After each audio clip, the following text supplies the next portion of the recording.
to start. Okay, thanks, Remy. Good morning. Want to welcome everybody to this meeting of the Oregon Early Learning Council on March 22nd, 2023. And we appreciate all of you being here and participating in what's going to be a very exciting meeting. So I'll ask our administrator, Remy, to please call the roll. Good morning. We have Andrea Bell, the Executive Director of Oregon Housing and Community Services, is excused today. Angie Blackwell is also excused today. Katie Brooks. Present. Peter Buckley will be arriving in just a few minutes. Ben Cannon, the Director of the Higher Education Coordinating Commission, is excused today. Alyssa Chatterjee, the Early Learning System Director of the Early Learning Division. Here, good morning. Thank you. Colt Gill, the Deputy Superintendent of the Oregon Department of Education, is excused today. Dave Baden, the Interim Director of the Oregon Health Authority. I'm here. Thank you. And we're also welcoming Kate Wilcox in that role. Ann Kubish. Here. Thank you. George Mendoza. Here. Khalid Thornlad. Here. Dr. Peg Miller. Oh, there she is.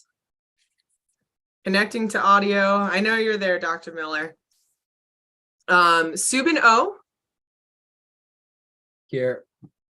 Today we have Claire Seguin from the Oregon Department of Human Services in place of Liesl Wendt. Welcome. Welcome, Claire. Thank you. And I believe that's the role, and we have, and then of course, Chair Sue Miller. I'm here. Thanks, Remy. Thanks, Chair Miller. We've got quorum. All right. So I want to once again welcome Dave Baden, who is the Interim Director of the Oregon Health Authority. And thank you for joining us, Dave, on what's probably very short notice for you. So we appreciate you being here. And we really appreciate your staff who are here with us. This Medicaid waiver has been a top priority for the council for what are obvious reasons, and will probably become even more obvious as we listen to Steph, whom we all know well from RUIACT. And also I want to welcome her colleague, Ryan, whom I saw. Oh, hi, Ryan. Ryan Dybert is going to be presenting with Steph today. So thank you both for taking time to be here with us. We know it's a very busy time of this session for you both. So I'll turn it over to you, Steph and Ryan. Great. Thank you so much, Sue. We're really happy to be here and be back with updates on the waiver. Again, my name is Steph Jerem. She, her pronouns. I'm the Director of the Office of Health Policy within our Health Policy and Analytics Division at OHA, and I'll let Ryan introduce himself. Good morning, everybody. Really glad to be here with you. I have been in some shared spaces with many of you before, but my name is Ryan Dybert. I use he, him pronouns.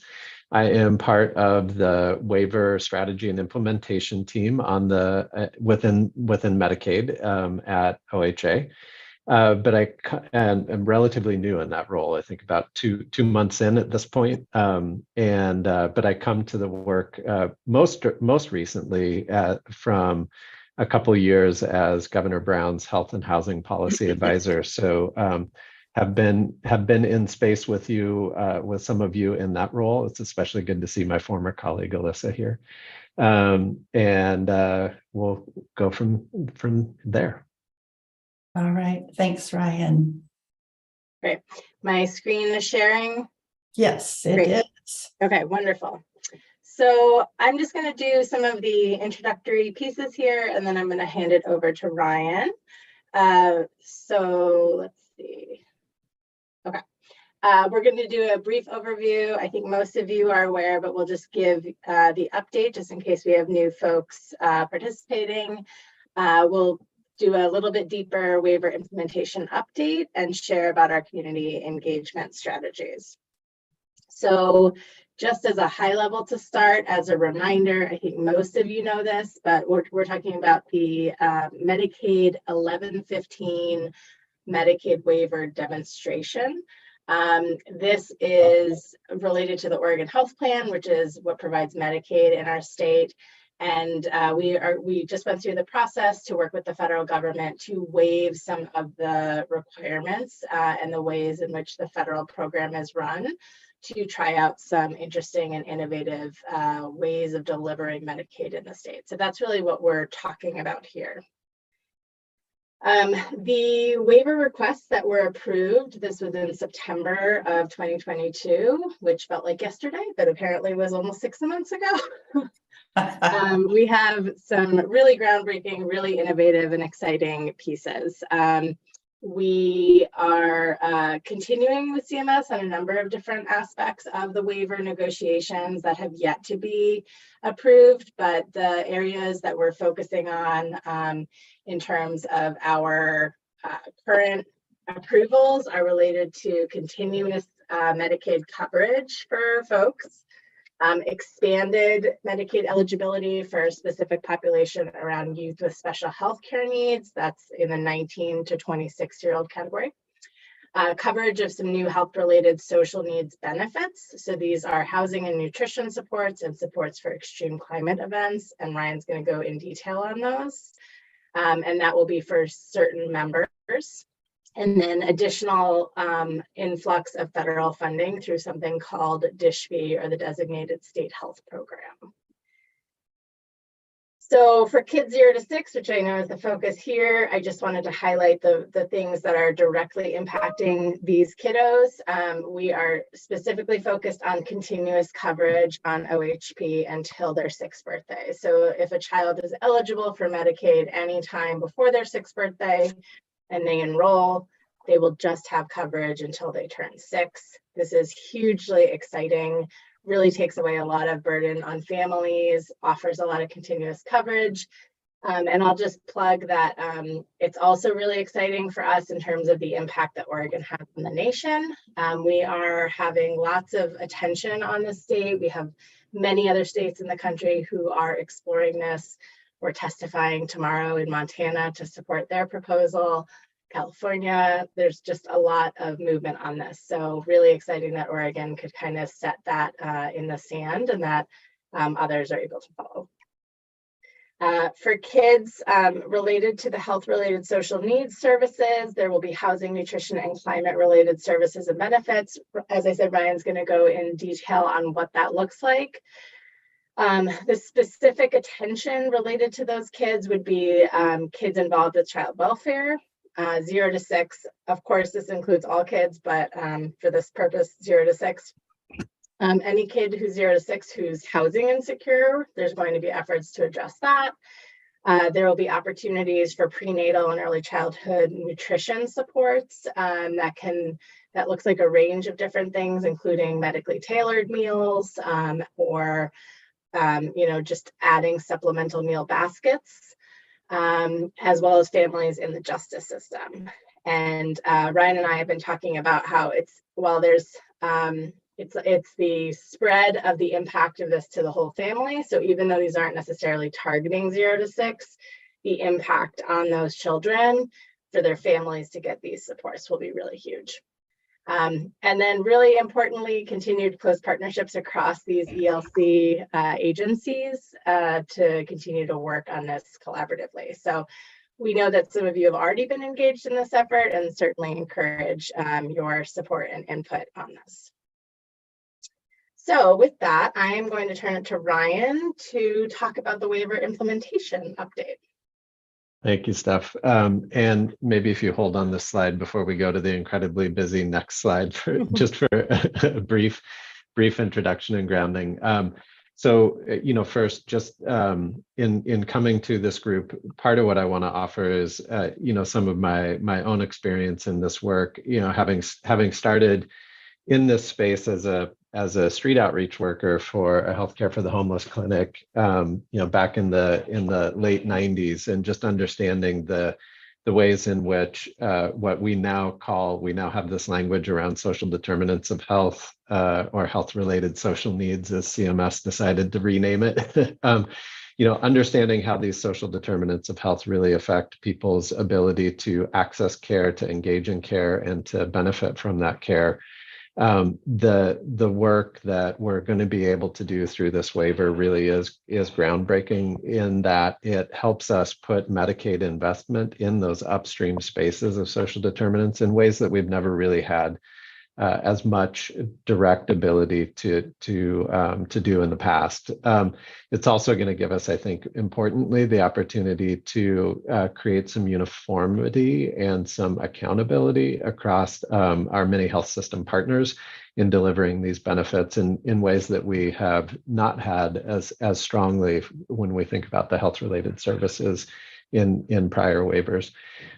So anyway, a lot to be excited about. I will say before I launch into the details of this that we're in the really exhilarating and moderately terrifying phase of having to figure out all of the functional details of how to implement the waiver authorities that we've just been granted.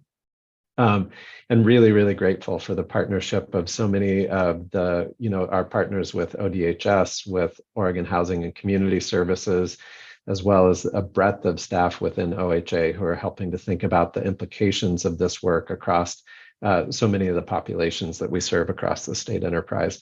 So also really glad to be engaging in this conversation with you all today to that end. So if we hop to the next slide. So there's a lot of detail here, but meant to emphasize a couple of things. So first, we are in right now in 2023, we're in the early work of beginning to roll out many of the waiver authorities that are here. Particularly, Steph already spoke to the continuous enrollment. That continuous enrollment for kids is going to go live April 1st, with adults going live July 1st. Which aligns really well with the redeterminations work that Dave was referring to earlier. It's going to allow us to begin signing folks up in continuous enrollment as we move forward with redeterminations. So that's some nice alignment there. We have a lot of work to do with our friends at CMS to take those broad waiver authorities that we were granted and turn them into detailed services protocols and implementation plans that CMS then needs to review and approve before we can start the flow of federal money. So that's where a lot of our focus is right now in 2023. And we're also standing up a range of community engagement strategies, which I'll speak to a little bit later.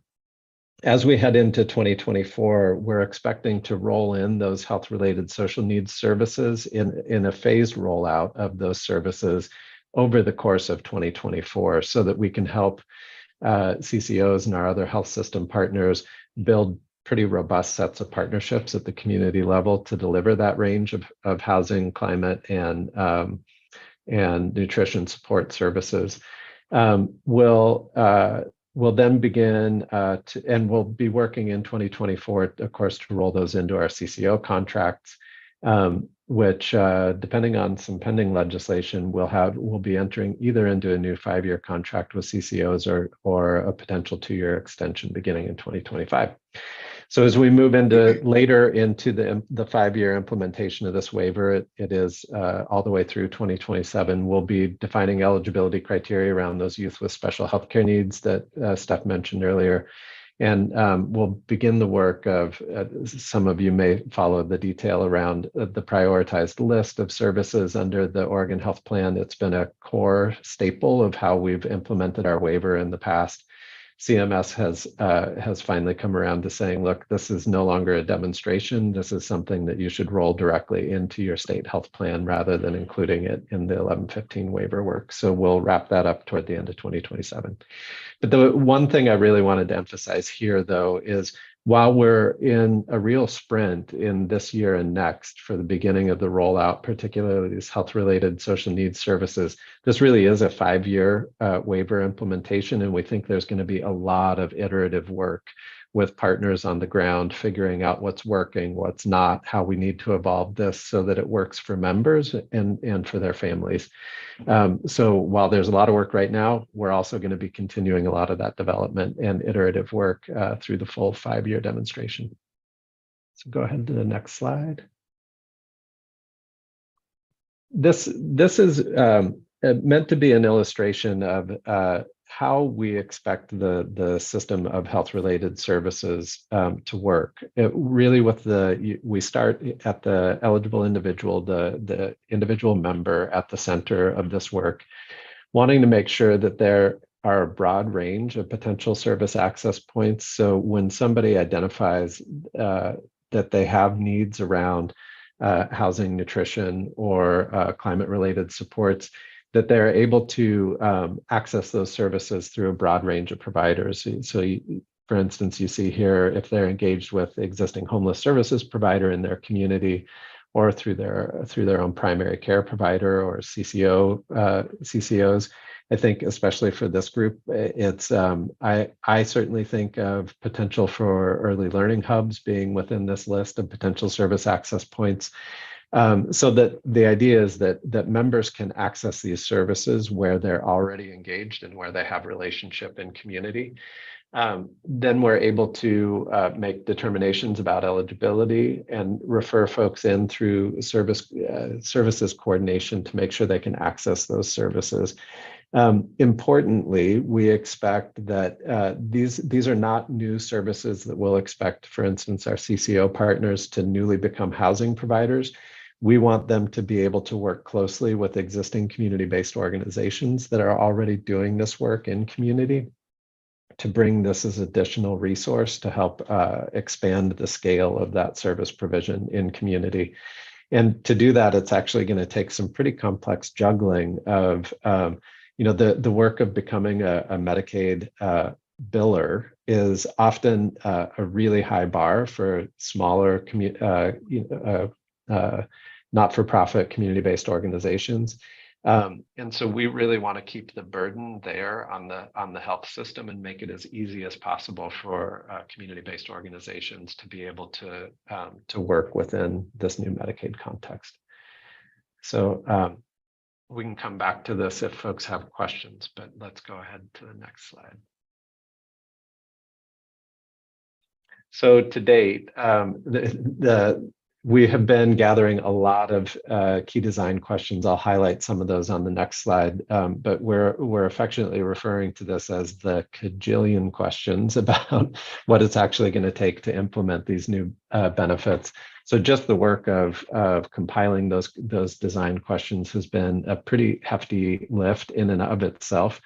But then we've also developed interagency work streams to begin addressing those key design questions. So at this point, we have about 7 different work streams working on different aspects of the health-related health-related social needs services. I've been at this for quite a while and I still stumble over that. But those 7 work streams, as I said, are really bringing in subject matter expertise from across the multiple agencies, OHA, ODHS, Oregon Housing and Community Services, and some external consulting firms that we've been able to bring in. So we have at this point about 120 subject matter experts working on answering some of those cajillion questions. The next slide highlights a couple of those just around how do we conduct outreach to eligible beneficiaries? Who identifies that need for services and how do they make referrals? How do we coordinate services? How are we supporting the community-based organizations who are providing those services? As we work with our coordinated care organizations and our fee-for-service program here at the state level, how are we making sure that the networks of community-based organizations that they contract with to provide these services are adequate to meet the needs of folks in community? And then a lot of questions around how we facilitate payment, how we document eligibility and collect data to report back, since we're crossing so many existing systems. But within those questions, just wanted to importantly highlight our general framework for addressing those. which is to first ask what's best for Medicaid members and for the community-based organizations who are serving them, particularly with a focus there on our goals of achieving health equity across communities. What, if anything, do our standard terms and conditions, the rules from Medicaid, require? And then we're also looking across the state enterprise to say, well, what are we already doing? What have we already learned from that work? And then we're, of course, looking to other states who are similarly wading into these waters. We have a number of colleagues across multiple states that are figuring out some of the social determinants work. Next slide. So we have a lot of work in the next several months, especially. We're continuing through those work streams to address those key design questions. Very quickly, we're starting into the work of renegotiating and amending CCO contracts. So working with the CCO partners to understand their roles in delivering the health-related services. And then importantly, I think, and I'll go into a little more detail on this, starting to convene some work groups to advise on on those technical decisions around implementation. If we can go to the next slide, I'll talk a little bit about each of those community engagement strategies, and then we have some questions for you all around how we can integrate the work that you're helping to lead here through the council into some of this community engagement. So essentially a multi-pronged approach here that OHA is helping to lead in partnership with ODHS and Oregon Housing and Community Services. The first is a table in which we're trying to bring together important delivery partners that will help to actually make these services real in community. So that's a range of providers like our CCO partners, as well as community-based housing providers, folks who are working in clinical settings. You're moving me along, Steph.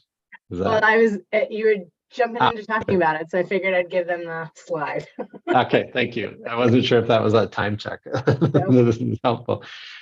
So those external partners, we really need to work with them very quickly in the next couple of months to iterate some decisions around, if we're going to try to implement through this mechanism, how does that work in community? What does that look like for you as a partner? So some really quick back and forth design type questions with partnering organizations.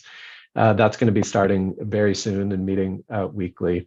And then if you flip to the next layer deeper is that truer community engagement work, community advisory group, where we're looking to pull in folks with more direct lived experience as OHP members, as folks who've experienced housing insecurity, for instance, so that we can really continue to ground the ongoing rollout and implementation of this work in their lived experience so that it can be relevant to better meeting needs. So that'll be standing up as we head into the summer. And then the next strand of the community engagement is, we have done a lot of this in the waiver application process, but trying to present information to as many existing groups as we can to begin to engage in dialogue with those groups about the implications of waiver implementation. And this is a good example of one of those roadshow attempts here. So we're really interested in getting your early and initial feedback around some different groups the existing groups that would be good to be informing about the work of waiver implementation, but also soliciting their feedback around some of the implications. So the next slide. Let's see, a couple of pieces, and then I think on the next slide, I transition back to you, Steph. Does that work? Sure, yeah.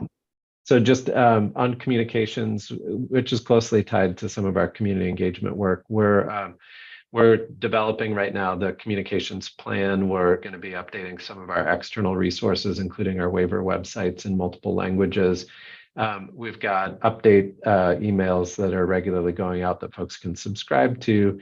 And we're noting here that we're seeking stories to illustrate who the benefits will help. So, in particular, if this group has thoughts about places that we might find some of those illustrative stories, that would be a good piece to surface. I think I'll turn it over to you, Steph, for the next. Great. Thank you. So I think we're gonna leave space for overall questions, but we did just want to pause and specifically thinking about the waiver engagement pieces.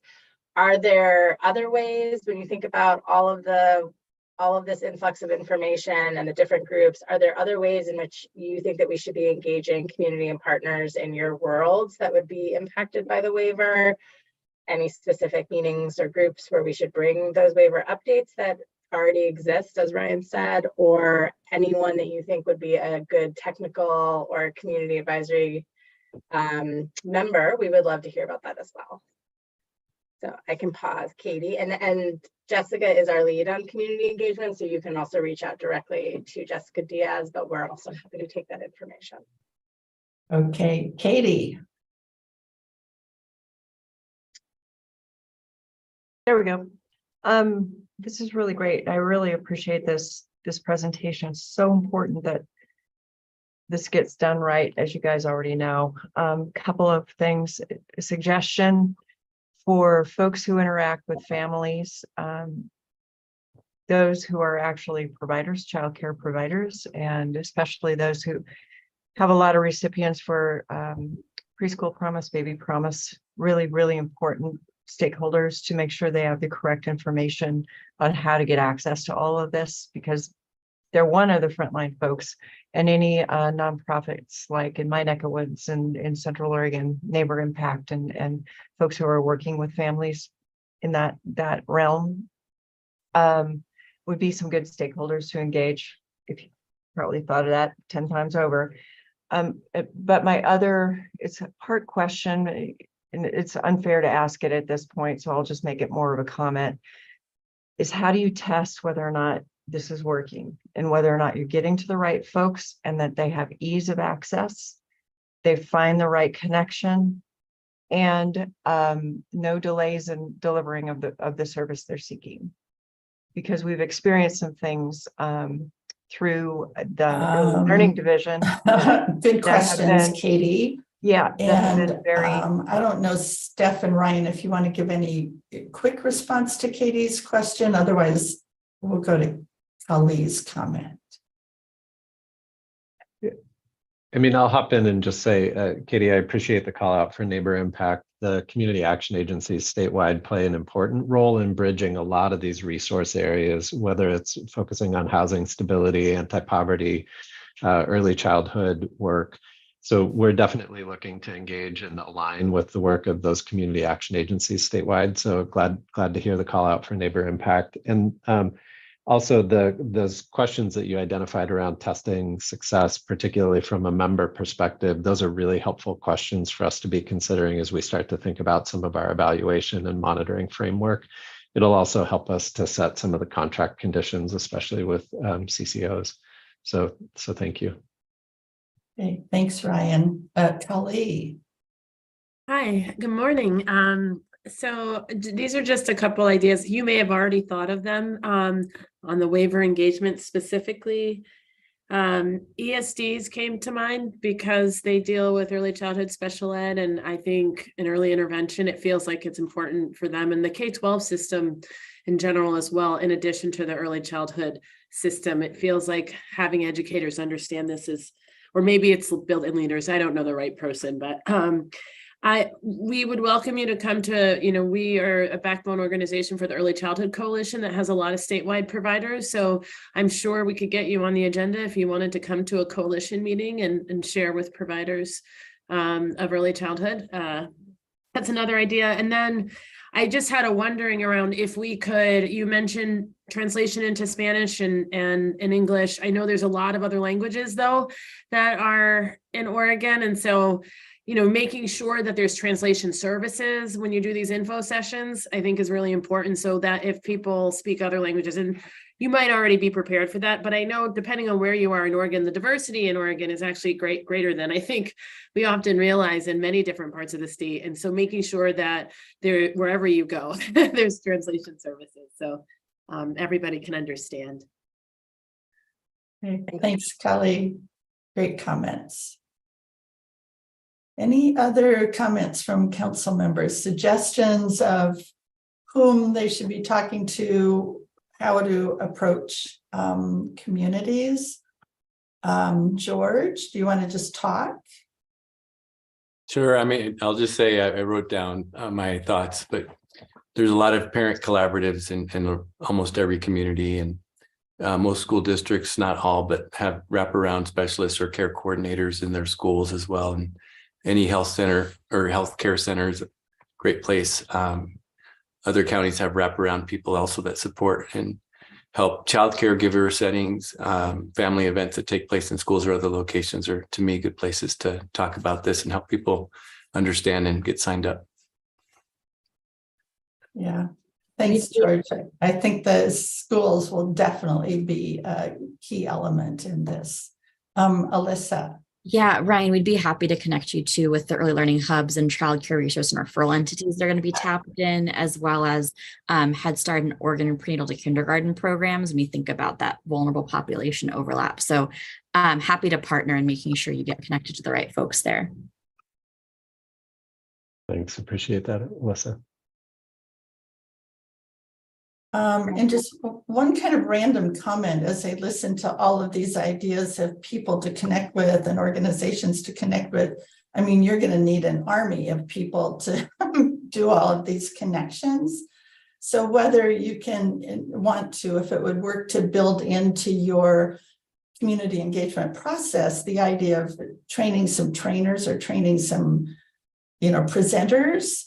So, like the hub directors could help do some of the presenting. So you and your staff or your 120 experts don't have to be the ones to always show up at these. So just kind of a random comment. It's a great idea. Dave.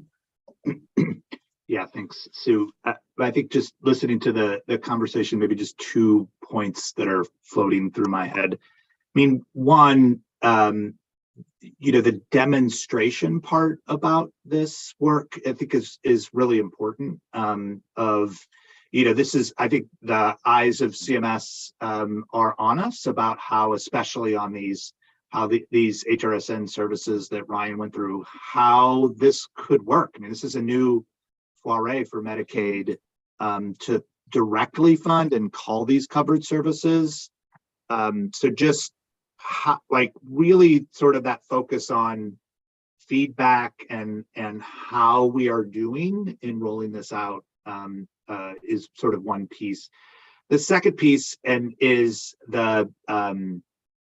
some limitations dollar-wise as we go over 5 years. I think the thing that's been really exciting, but then also a little daunting, is if we do a really good job of this, I think there's some potential that we don't make it through 5 years of resources that we got. We got a lot of, $1 billion plus of resources to roll out these health-related social needs.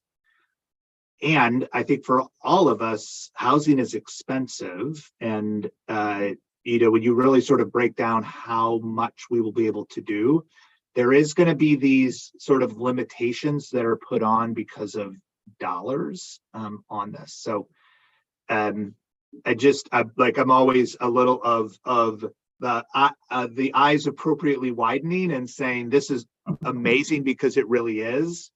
And there are a couple of limitations that I think just going into this, we've got to use this as a connector, use this as a way to get people into other programs, better linkages and HUD services, et cetera. So I just want to make those couple of comments too.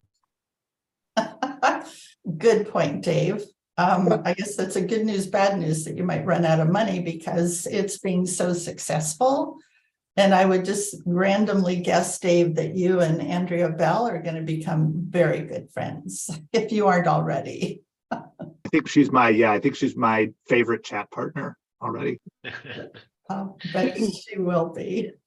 And, thinking about that, David, that particularly raises for me, like when I think about the intersection, especially with the early childhood work here, one of our real goals in implementing the waiver is to demonstrate to CMS and to our federal partners that this is a really effective way to help address health equity, to help address healthcare costs over time, as well as improve healthcare outcomes over time. And one of our challenges in a 5-year implementation is showing those benefits. Like much of the investment that, and you all know this better than anybody, but much of the investment that you make in the early childhood space pans out over the course of 30 to 90 years. And so being able to show those important markers for how we're impacting health, even in the short term, knowing that it may have generational impacts as well, we may want to do a little bit of back and forth around how to set that up well to communicate back to CMS. Yeah, that's an excellent point, Ryan. That's something we deal with in early childhood all the time. People, especially with 2-year legislative sessions. So what can we show by 2 years from now with these investments? It's a constant challenge. Kali. Yeah, I wanted to make a couple comments just on overall. One, no pressure to you, but I was at a national convening on a total different subject matter, but this came up and Oregon got a lot of praise for this waiver. So I just want to recognize that this is a big deal, not just for Oregon, but nationally. And I think a comment was made, like Oregon's leading the way in this work. And so I think how you do it, again, no pressure, but like people are paying attention. And so the thoughtfulness that you outlined, I think is very salient because it is sort of, we are unique and people are trying to figure out how they can do it, as you've already articulated. And so there's a lot on the rollout piece that I think people will also be paying attention to, but I want to congratulate you and the team and Oregon on doing something that stands out like this. The other comment I just wanted to make, you mentioned subject matter experts. And my hope is that in the subject matter experts, you also have culturally specific organizations that understand unique needs of communities, and also organizations that are very embedded in rural communities and understanding the unique needs of rural. So I see your head nodding, so it sounds like that's important. But sometimes those aren't seen as subject matter experts, yet I feel like they're really important. So good work. Exactly. Thank you for calling those out. They're both very much on our radar. And, particularly one of the pieces that I didn't talk about in any detail is that, part of that a little more than $1 billion that we received from CMS is really like foundational capacity building money to help lift up those community-based organizations who are already doing the work and help them scale the work to assist in implementing this. And so particularly there, we're being super mindful of those culturally specific organizations, the rural leaning organizations, knowing that that's where some of the biggest resource needs are to help scale and support the work. Yeah, we can't achieve health equity without lifting those partners up. Excellent point. Well, Steph and Ryan, I want to thank you very, very much for your presentation. Wow, I think the words you used, Ryan, were exhilarating and terrifying, if I remember correctly. And we now understand both of those. And Dave, thank you for joining us for this and for your leadership in implementing this in the years ahead. And Steph knows this because she's on our regional, well, I won't go into the name, but she's on an advisory committee that helps the council. So we will certainly, Steph, want to have the council do anything we can as a body, but also the 9 of us lay members do anything we can in our own networks to support your community engagement efforts and the implementation of this. So both Ryan and Steph, I hope you'll feel really free to reach out to any one of us. Yes, thank you, Sue. And I should note that we've already had a couple of great conversations with that GRUACT group, talking about what are the subsections within child welfare, what would the access points be, all of that. So really great to have the collective agencies working together on this in that space. Yeah, okay, super, thank you. Thanks to all of you and good luck. Bye-bye. You're welcome to stay, but thanks. Council, we're going to jump around a little bit on our agenda. We have a hard stop at 11 because we have our business panel guests joining us. And we need to adopt the administrative rules, which is Roman numeral 5 on our agenda. So I'm going to just jump down there to make sure we get that done before 11 o'clock. And then we'll go back and try to pick up the other 2 agenda items. So Lindsay, I think, yes, I see your photo here. So I'll turn it over to Lindsay Pearson to walk us through this rule that's a little bit confusing about all we're doing is rescinding rules, but I'm sure you can explain it to us, Lindsay. Well, I sure hope that I can. Do we have a PowerPoint that is going to be shared? Oh, perfect. Awesome. Thank you, Remy. So I was here to talk with you all, I think it was last month, about some program grant process rule language that will be removed from, or is proposed to be removed from our rules. There are rules relating to the application processes and procurement for our early learning programs, OPK, Preschool Promise, and Equity Fund. And these rules have created barriers to program administration and timely funding. Repeals of these certain rules are recommended because it would ease the burdens for applicants and our current grantees. And I believe you all passed some temporary rules in September of 22. And we held a rule advisory committee, and they advised on the rules and where the language should sit when not in rule, or if not in rule. Thank you. So the rules that are proposed for repeal will support, so for Preschool Promise specifically, the provider application process, the funding selection and grant award, mainly making those things more transparent as well as more timely. For Equity Fund application process, scoring criteria and process, application selection and award, and then also for Oregon prenatal to kindergarten, proposal review and contract. Oh, that's right. Can we move to the next slide, please? So the outcomes of the proposed rule changes are to create more efficiency, better accountability, to account for equity and more transparency. And I will talk a little bit more about that in our next slide. All right, so the complete rule changes that are proposed for repeal is available in all of your information packet. And these rules will govern how applicants apply to the different grant programs. What scoring criteria are and how the funds will be awarded. All of the rules have posed problems to our programs for their award distribution, causing issues like late awards, which we've seen specifically this year, but not only this year, as well as requiring annual applications, which created quite a bit of burdens on our programs and instability in the services that our children and families are able to receive. So at the division, we've been learning a lot about the intent of what rules are, how they're supposed to be used to support our programs. And we've learned a lot about how these rules in particular are hindering our grant selection and award distribution.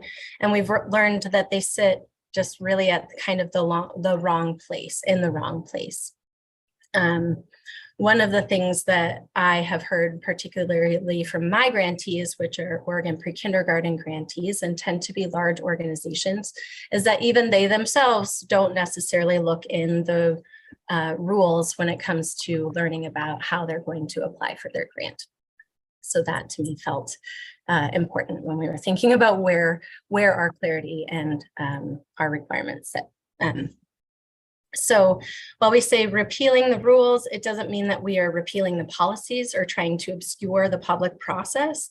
The rules and the policies in other venues like contracts or DAS services, rule sets that that will work to ensure accountability and generally do that for all of our contracts already. And also by putting the policies in different tools, we're able to create better responsiveness to our grantees and smoother processes to provide more sustainability to our programming. And then having language in grant agreements and program manuals ensures accessibility, specifically for grantees who don't spend a lot of time, reviewing and interpreting Oregon rules. So we see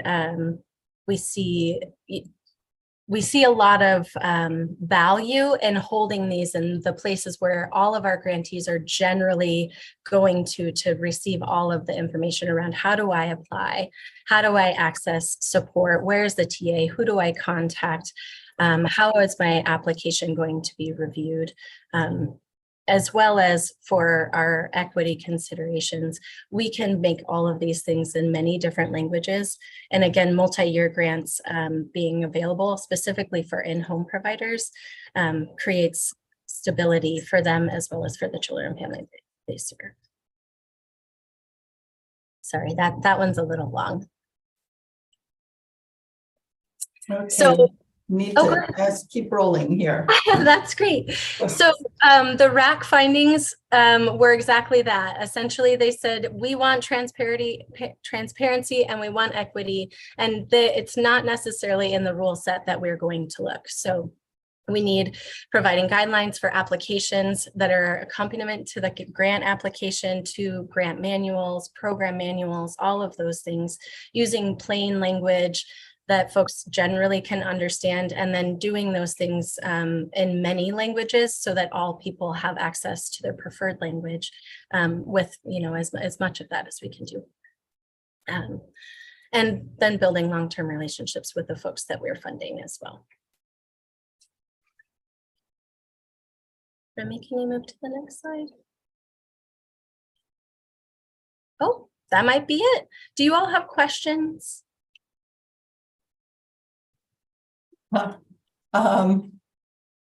Are there questions about this before we start going to, I think one of the big takeaways for all of us is we know that last year was kind of a disaster in trying to get money out the door. So these changes in rules are hopefully cleaning up a lot of the problems that we had before.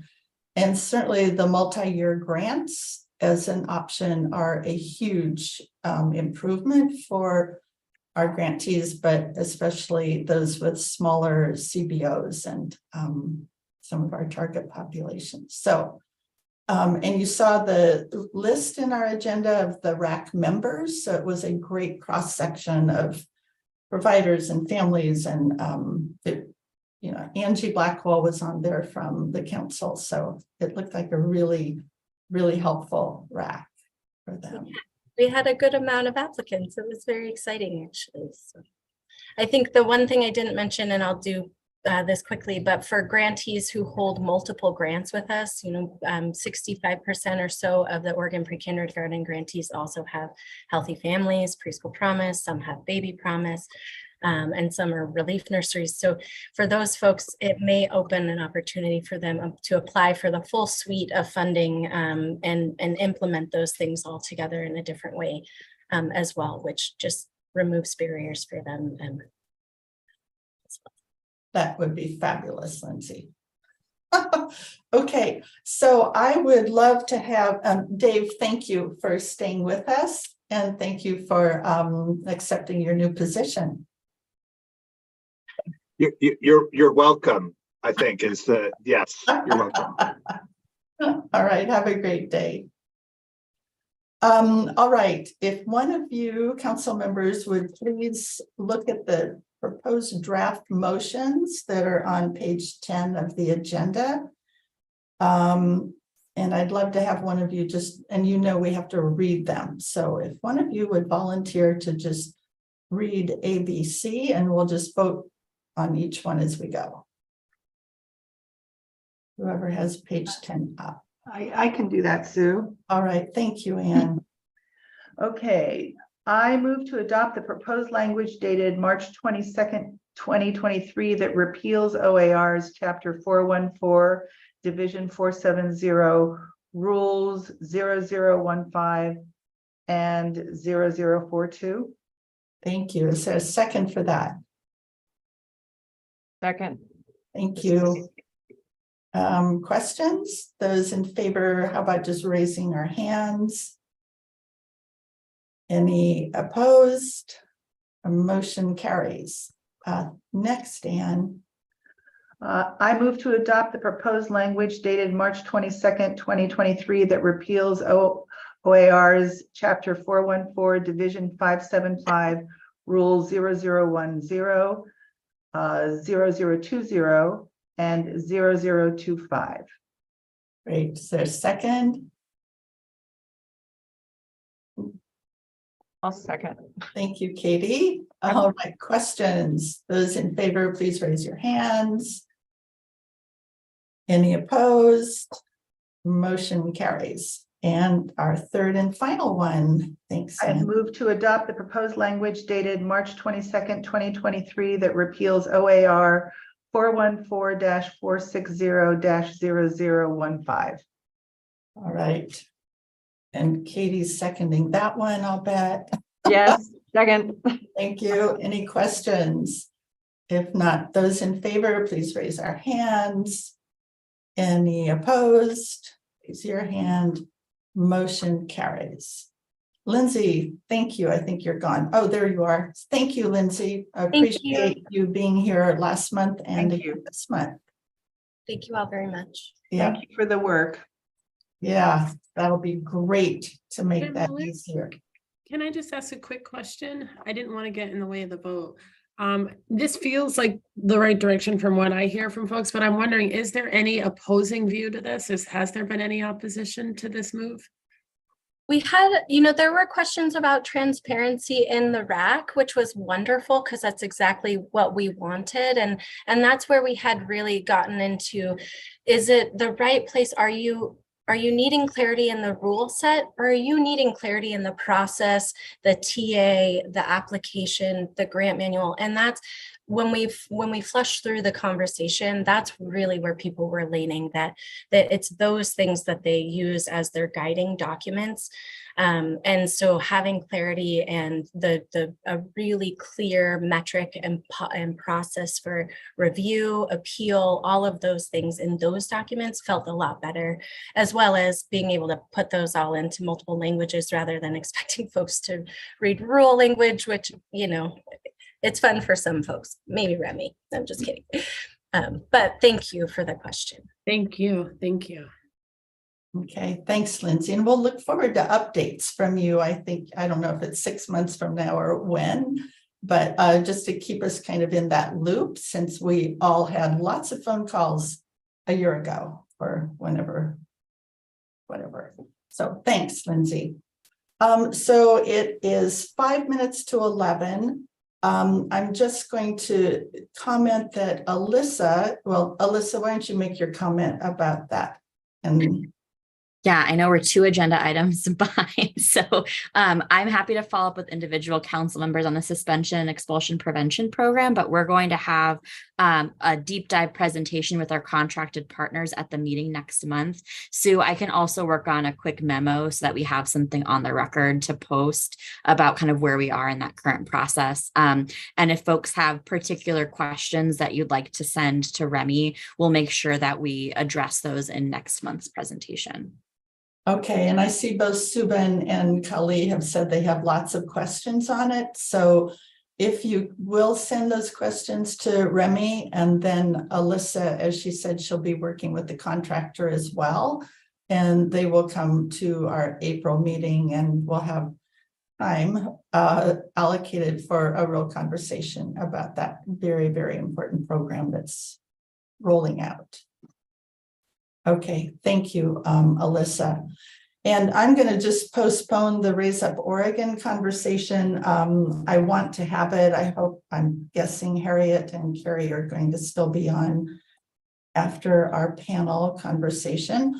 So I think, Yep. Council, what we'll do is we'll have the panel now, and I'm going to turn it over to Kali in a minute. And then the panel is scheduled, as you know, to go till 12:30. And then we'll probably take about a 20-minute lunch break. And then I want to come back so we can do the Raise Up Oregon piece before we go into rules again. So hopefully that sounds okay. All right. Wow. Thank you. Look at all these wonderful people popping onto our screens. I thought you were still there, and I said, put it in your mom's car. And that's Katie. Who's whomever. Hi, yes, that's Katie. Hi. So I want to really thank Katie Brooks and Kali for helping invite our panel members to join us. And we appreciate your connections in the state, and we really appreciate all of our panelists taking time to share your thoughts and advice with the council today. We are eager to learn from your experiences. So with that, I will turn it over to Kali. So I think we're still waiting for a couple more people to join. So I can begin to set things up, but I don't want to. We're actually before 11, so let's wait a couple minutes. Oh, we're early. Move Imagine around that. if they'd like. Stand up. Sue, do you want me to quickly do the preview of the video on the website? Okay. Well, for the 2 minutes? Okay, if that's 2 minutes, that's great. It can be 2 minutes. Remy, can you pull up the Raise Up Oregon site? Okay, so this will be just a quick preview. This is a big shout out also to Sue and Cully and Katie and George. We're not going to run the videos now, but Remy, if you can keep scrolling, we have little videos up introducing the second edition of Raise Up Oregon. And we were very fortunate that Sue, Cully, George, and Katie basically accepted the invitation to be narrators. And so when you go to this website, you're going to be able to hear from them. In addition, as you can see with Remy scrolling, we have the plan, the draft plan available in many languages. We have different ways for people to be able to give feedback now beyond all the feedback the hubs are providing to us. And we also have messages, basically, that's the last thing that Remy is looking at now, that you can use to share with your community. So hopefully this is a great portfolio of materials, basically. And Remy, you can stop screen sharing, I think, if that's okay. That council members will also to be able to use to advance the distribution and getting more feedback. We'll talk a little bit more later, Sue, because now I can see it's time to get going, and I think everyone else might be here. So anyhow, I hope people will go to this, but we'll chat a little bit later in the day, basically about opportunities for council members to use your own networks to continue to gather feedback. And again, hopefully you'll be really happy and excited when you listen to Sue and Cully and George and Katie talking about the draft plan. So thank you. Okay, thanks, Harriet. All right, so we will now turn it over to Cully, who's going to be the moderator for this fabulous panel of business leaders in our state. Okay. I think we're still waiting for Josh, but I'm going to get started because it is 11 o'clock now. So good morning, everybody. I'm really excited about our panel today and the opportunity to highlight the connection between business, the economy, and the early childhood sector. I don't know if any of you saw, but Ready Nation just released a report telling us that the infant toddler childcare crisis is costing us as a whole nation $122 billion in lost earnings and productivity. And that, of course, is not insignificant for the nation, but in Oregon, it's costing us $1.4 billion. So the impact of this sector on the larger economy is rather great. And I think today we have this special opportunity, I think for the first time, at least since I've been on the council, to get to hear from some business leaders representing different industries, different parts of Oregon, different points of view about how our work as a council can be impacted and informed by the business community, who is also a really critical part of the economic equation. And just to level set, I mean, we are here for those of our business leaders, for you to know, we're here responsible for developing an early childhood system that can further the well-being of families with young children. And we are working with many sectors to do this. I think I can speak for my colleagues when I say we believe that an all hands on deck approach is needed to create a coordinated and aligned system for children. We have our Raise Up Oregon plan that we are currently updating. And we know that the input from different sectors is critical to the plan being the best that it can be. So part of today is also getting input that can help us update the plan and make it even better than it has been. So I'm excited to have you here. I have questions. I don't anticipate everybody answering every question, so I will call on some of you to answer certain questions. And but before that, I want to introduce you. And I think I'm not going to go deep in your introductions because you can introduce yourselves better than I can, but I want our folks to know who is here. So I'm going to go by who I see in my little boxes. First, I see Sherry Dunn, and Sherry is the CEO and the principal of ITBOM LLC. You also serve on the Workforce and Talent Board. So when you answer your question, just share a little bit more about yourself. Georgia Lee Hussey is next to you, and she is the CEO and founder of Modernist Financial, which is a financial advising firm. And a lot of these people I just think are amazing humans too. I have the benefit of knowing them personally. So excited to have you here as well, Georgia. And then Tiffany Cruikshank is next on my screen, and she's a sales rep for Onions 52 Inc. And you also serve on too many boards for me to name. You do a lot of work in Eastern Oregon. So definitely, again, share more about yourselves when you talk. And then next to her, Peter Andrews is the executive vice president of Melvin Mark, which is a large brokerage company in Portland. And then next to him, there's Joth Riki, who is the CEO of Dutch Bros and co-founder of Taste for Equity, which is an event I actually co-founded with Jacques. So want to mention that. And then, but please to say more. And then have I missed everyone? Anyone? No, I think, no, there's a Kate. Where is Kate Anderson?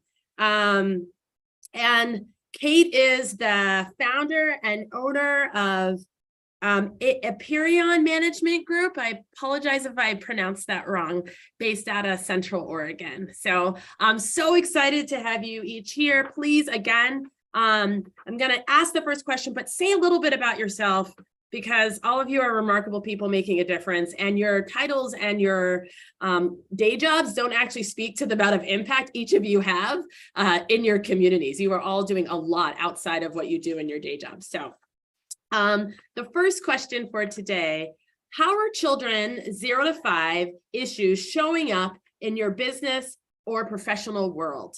And let's start with Peter on this one. Thanks, Chloe. And I just want to say how honored I am to be in this virtual room with you all this beautiful morning. I wish we were outside someplace. So I guess I was texting with Kalia. I have to talk a little about my personal life, because it crosses over so much in my professional life. I'm fourth generation of Melvin Mark companies. Melvin Mark was actually my great grandfather. My grandfather's name was Melvin Mark, and he hated the name Melvin, so he went by the name Peter, hence my name Peter. So I have a 9-year-old and a 7-year-old. Our family loves Portland. I'm lucky enough to have aunts, uncles, and cousins that surround me. And the most important part of my life is definitely the children, both mine, but also the families, and then the extended family that I consider my community. So I definitely come to the table from that perspective. We own and operate real estate from Wilsonville to Vancouver, and we do third-party brokerage as well. We actually, in downtown Portland, have 2 daycare centers and have had them in our facilities for quite a long time. And they're incredibly important actually to the vitality of those buildings, but also the neighborhood that surrounds them. We've actually worked with a number of the Preschool for All initiatives. A broker in our office who focuses on retail has spent quite a bit of time working with them on the issues around siting, locating, and finding the right locations, but also just the issues with the both state and local laws that make it difficult to cite these. So we've been actively working with that initiative and continue to that broker continues to actively work in our area. I also am very active with the Portland Business Alliance, our Chamber of Commerce in the region. And so I shared, if you didn't get a chance, it came with the last packet that Harriet sent out, quite a bit of information that shares kind of the state of our region and more importantly, the city that I call home.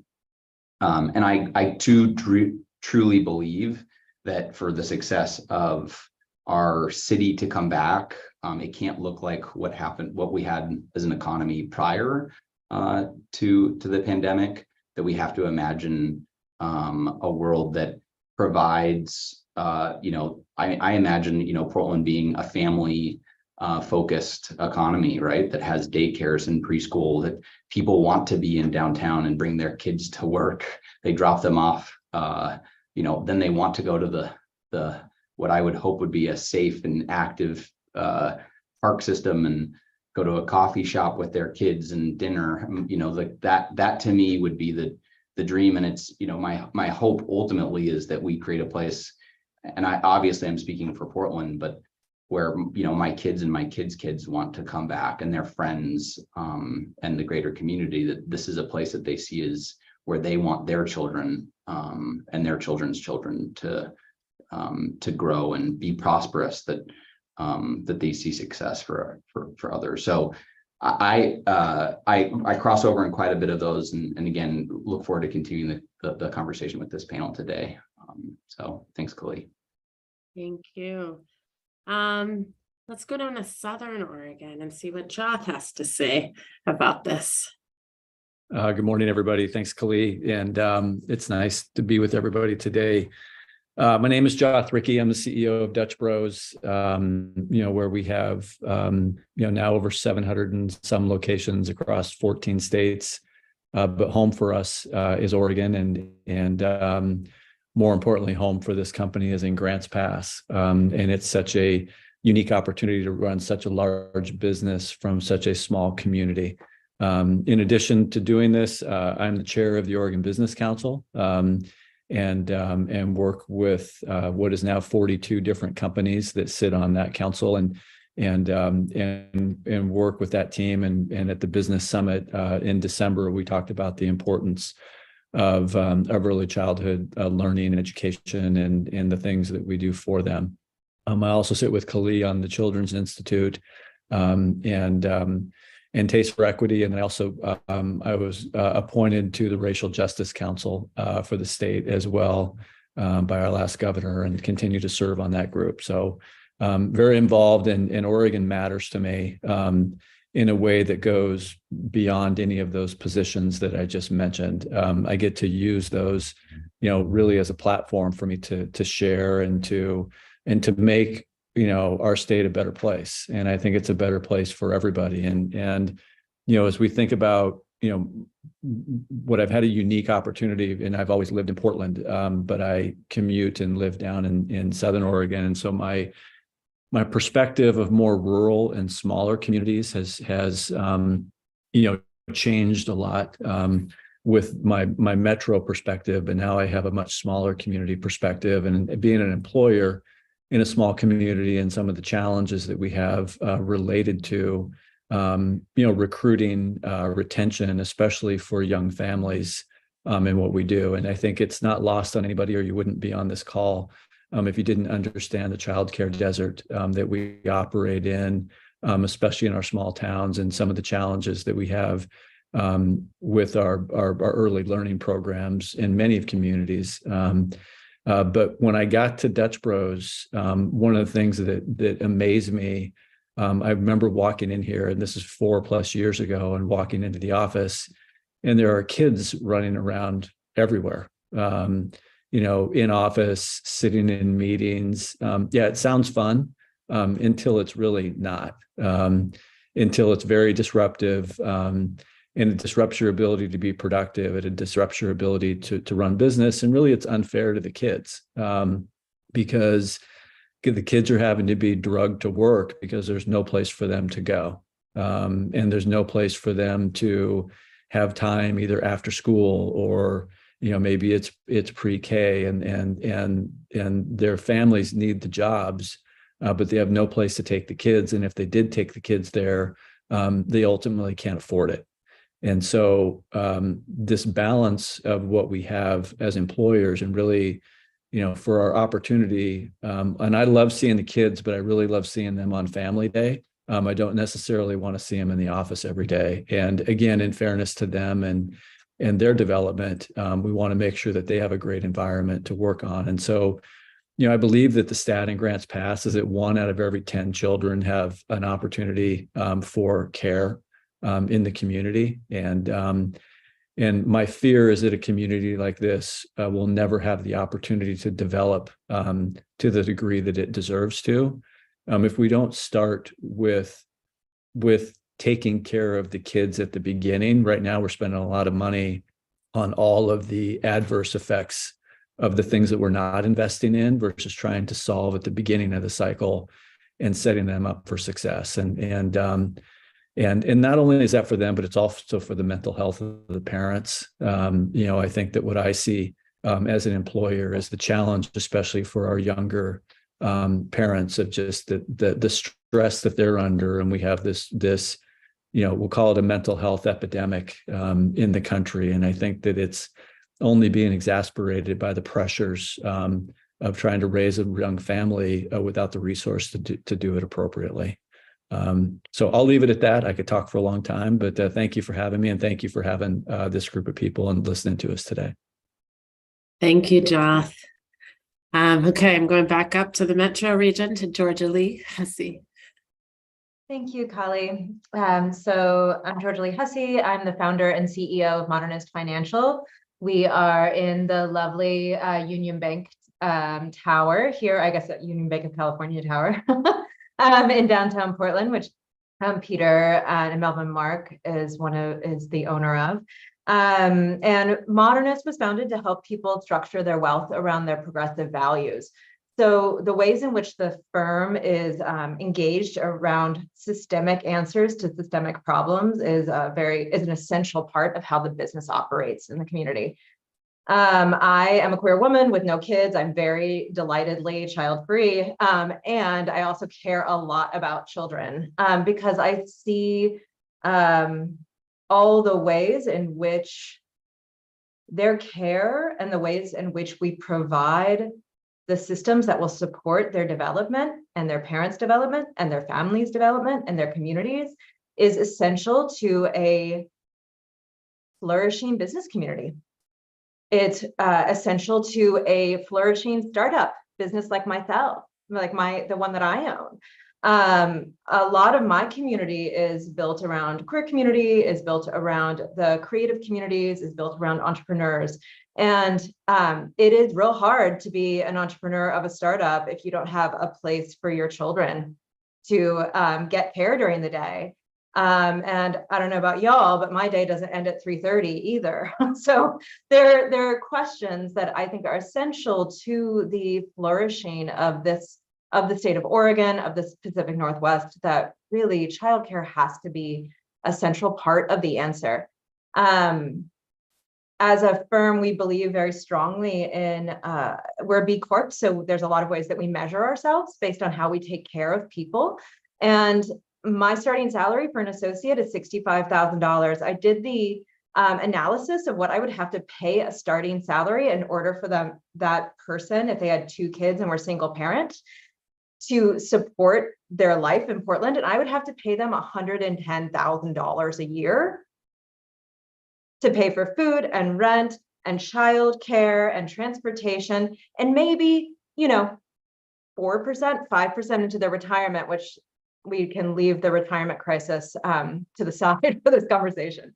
But I think, that's a system that capitalism isn't gonna, or that's a problem capitalism isn't gonna fix. So that's why I'm really passionate about this question, is how can we come up with systemic solutions? Because we can't do it alone. And then I think the other essential piece is that finance is a deeply homogenous industry. I am a very rare woman who owns a financial firm in the country, let alone in Oregon. And I am not that rare as a white woman. So I want to really think about, how do we build diverse business communities through investments in childcare? Because a young child can't decide they want to be a financial planner if they don't know a financial planner who looks like them, or lives in a community or family that looks like them.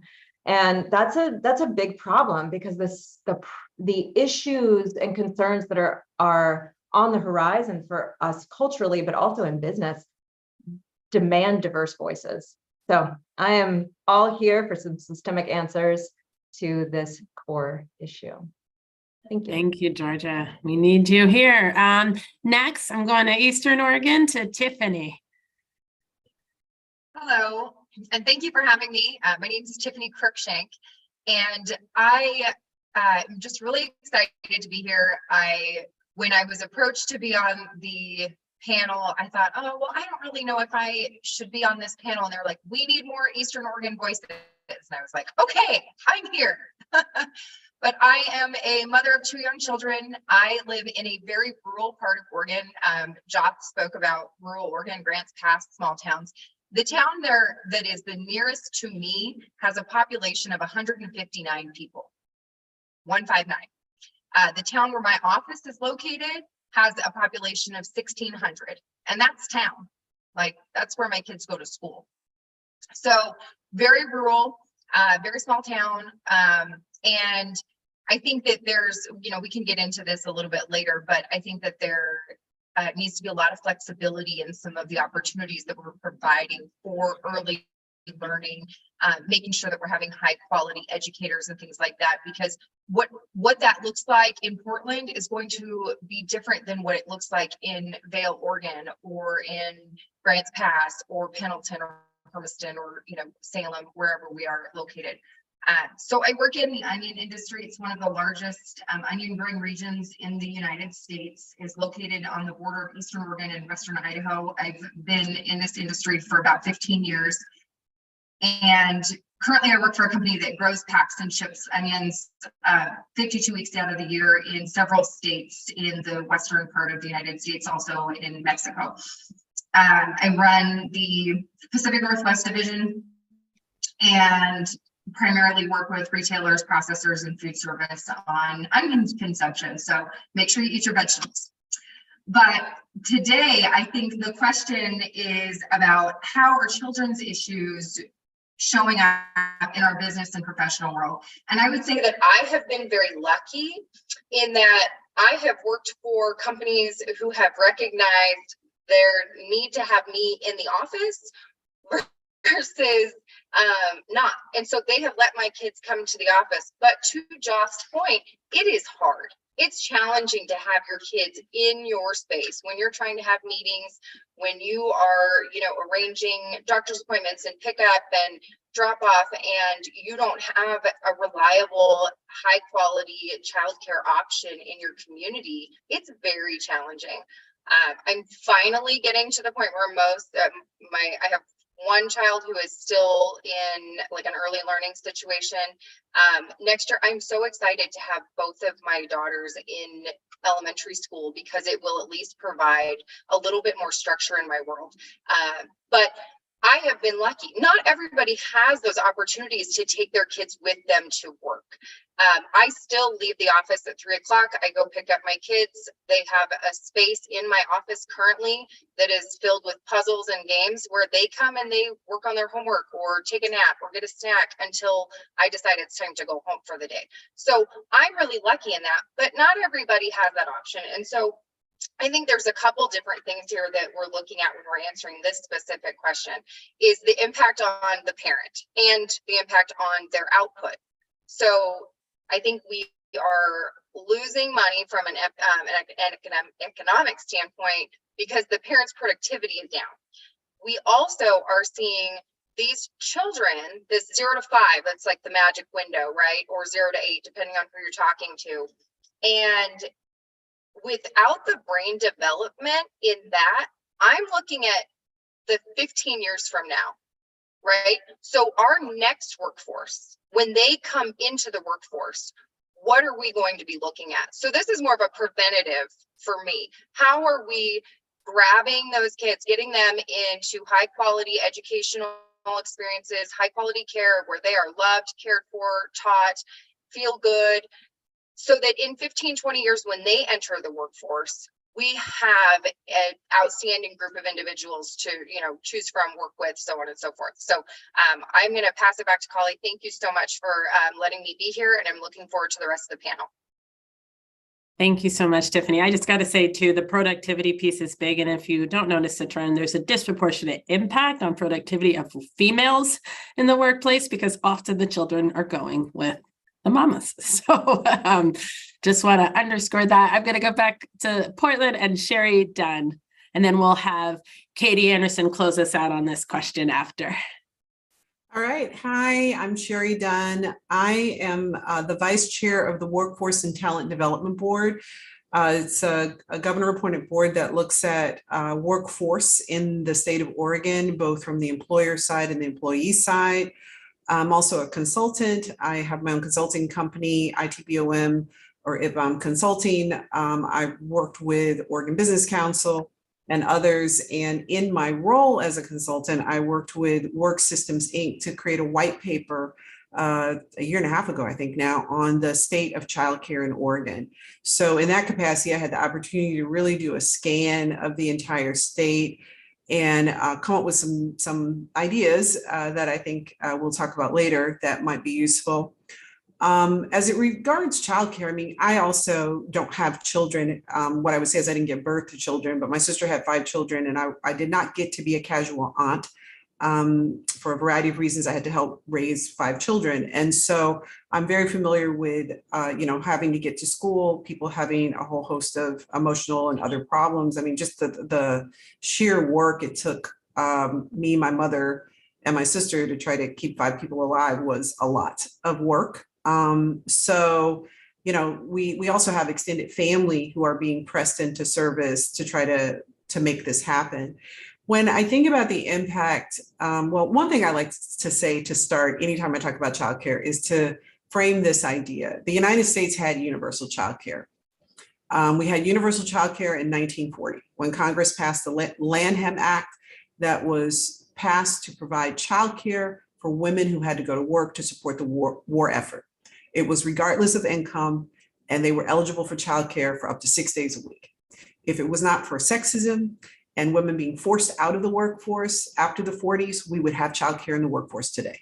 So we have to look at what happened and how we got thrown off course to where we really should be, and understand that childcare is not some unusual thing. It's something that there's a dream deferred, technically, that should have been a part of our workforce. And so my thing looking for employers and looking at some of the information we hear from the state is, quite frankly, birth rate. So as we're talking about the future workforce, we are in a situation where Oregon is among the top 10 states with the greatest decrease in birth rate from 2016 to 2021. Now, we want people to think about having children. We want people to be thoughtful about that. But there is a ton of data that is telling us that part of that is cost. People cannot afford the cost of children. Young people are making a decision that this is too expensive.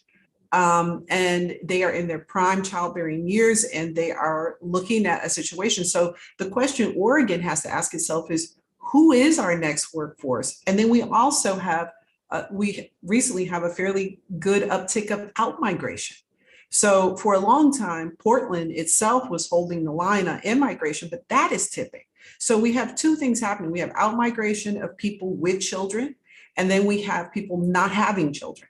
So this is a mission critical issue for childcare. If we, as being on the Oregon Workforce Talent Development Board, I headed up a commission called the True Wage Commission. And I think to George's point, we looked at the true wage. When you back out childcare and housing, it's almost no money. I mean, you'd have to pay people some ridiculous amount of money for them to really have money left. So for employers, we employers need to be, and business needs to be as deeply involved in this conversation as anybody else, because this is your next generation of people. This is the people who are going to make a decision to stay or leave this state. That's your current workforce. And so childcare to me is so important and so mission critical that the fact that it got disconnected from business and the workforce at one point for very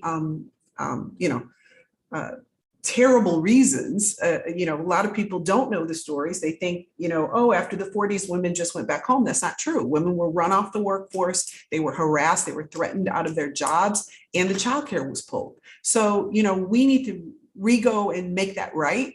And we now see that that's part of a functioning economic system. And we've been putting that burden on parents and on families. While, it's a whole system. You don't have to have children to need the system to work. As I like to say very crudely, everybody's going to need somebody to help wipe their butt at some point, okay? As we get older, if God willing, we get old enough, somebody else's child is going to help you. So whether you have children or not, childcare is a fundamental issue for the economy. So. Thank you so much, Sharon. Katie, I look forward to your answer. I do want to preface, Katie's coming out of Central Oregon, and I would say Central Oregon and the Bend region is leading the way in terms of the business community prioritizing early childhood. So it's kind of neat that you are the last person to answer this question about how are children's issues showing up in the business and professional world. Yes, thank you guys for having me today. So I'm Katie Anderson. I'm the CEO of Aperion Management Group. We manage homeowners associations throughout the whole state. So not just here in Central Oregon, but we are located throughout the state. We are headquartered here. We employ about 35 individuals throughout the state. And I have an interesting background. My sister has ran a childcare facility over in McMinnville now for the last 15 years. She's been an educator for 25 years. So I've had a front row seat to the struggle of both a provider, but also as a parent. My husband and I have 3 children. And, I think for us, this really started when our first daughter was born. We faced a lot of the same challenges that most parents do. Which parent's going to work? How are we going to make, this all of it work cohesively as 2 parents? And our risky proposition was we were going to start a business. And so at 25 with a brand new baby, we decided to start Aperion, and my husband also, left his job, and we started the company together. And for us, it's provided a framework of flexibility for us to raise our children with the demands that all of you are highlighting so importantly for business owners. And we've crafted a business for our 35 employees that allows for flexibility, allows them to leave at 3 o'clock, it allows them to pick up their children. But I think what it really impacts, and what you have all touched on really importantly, is that it still has an impact, even if you have an employer who is providing that level of flexibility. We have staff members that can't work more than 30 hours a week because of their restrictions with their children. That's lost wages to them as individuals. It's lost productivity to our company.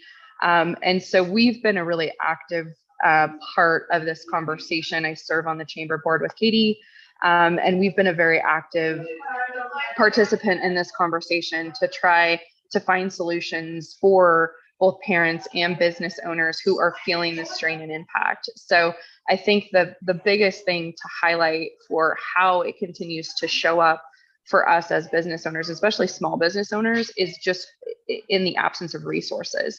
Us trying to provide the resource to solve the problem for our employee, and us trying to also continue to grow and participate in a thriving economy here in Oregon.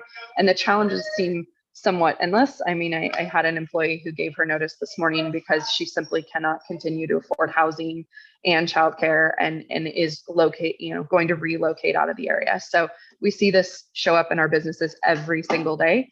And we appreciate the work that this council is doing to try to solve that and to understand those impacts on businesses a little more. Thanks so much, Katie. So panelists, I just want you to know, I'm going to jump around a little in the questions. I have not moderated a panel for you in the past, but I'm trying to go with sort of the flow of things and mindful of time. So the next question I want to ask you really bring up a very important point around the nexus between housing and childcare and early childhood. And I think it's part of this larger equation that we talked about in the beginning around economic development and the impact on our economy. So please, if maybe Georgia, you can start. What role do you see childcare and the sector playing in contributing to Oregon's economic development and business viability? And more importantly, how can business leaders promote childcare and early childhood to make the shifts that all of you are talking about that need to be made? Yeah. Thank you so much, Kali. It comes down to a pragmatic issue of workforce development and building a diverse workforce. That's my core question, and it's really my core problem as a business owner. And trying to solve it by working at the HR level on my recruiting is not a sufficient answer. That's not going to provide the firm with a diverse workforce that can ultimately build a diverse financial industry in Oregon and honestly nationwide. My hope is that the firm and the community is throwing off talent across the country, across the state, to be able to serve the financial needs of the whole community. So in order to have, I just keep coming back to it, I need to be able to hire diverse voices and diverse experiences, lived experiences, to be able to build a better company. I can't, it's such an essential element of the work. And I need childcare, and I need childcare near my office.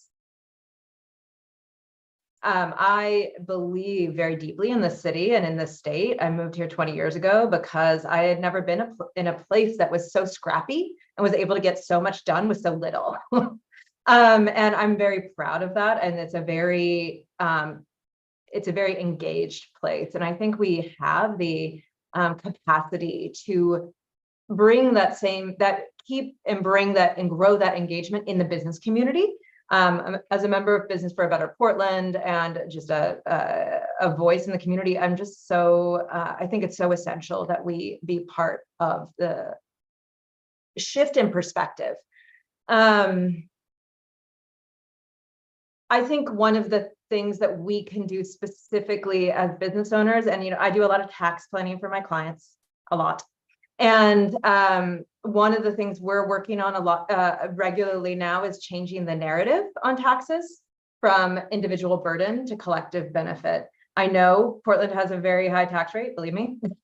And I think we are in this funny spot where we're raising taxes for things like pre-K for all, but the system isn't developed. The systems are developing, and there's an expectation that we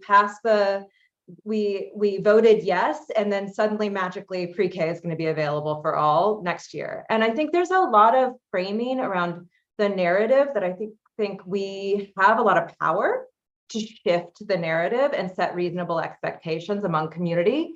And interrupt the negativity bias that I think has been really growing over the past couple years, and remind ourselves that we're capable of building systems that will allow business to thrive and allow kids to thrive and allow parents to thrive and families. And I think that's the core issue I see.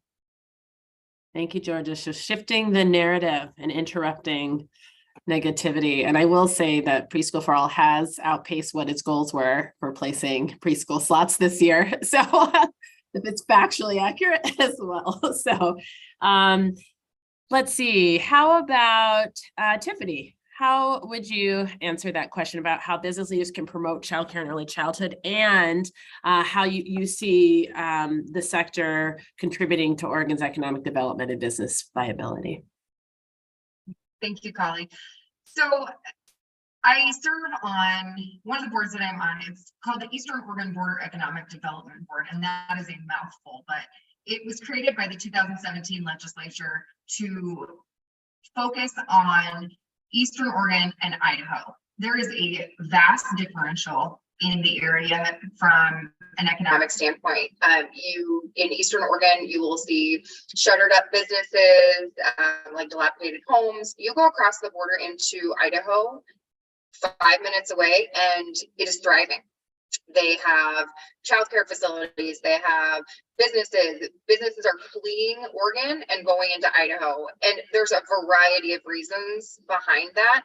But one of them is available workforce, and people want to live in Idaho because of the taxes and because of the benefits that come from living there. So that's not really what this board is about, but it's where my mind immediately goes when I think about the economic development of childcare and how that impacts businesses.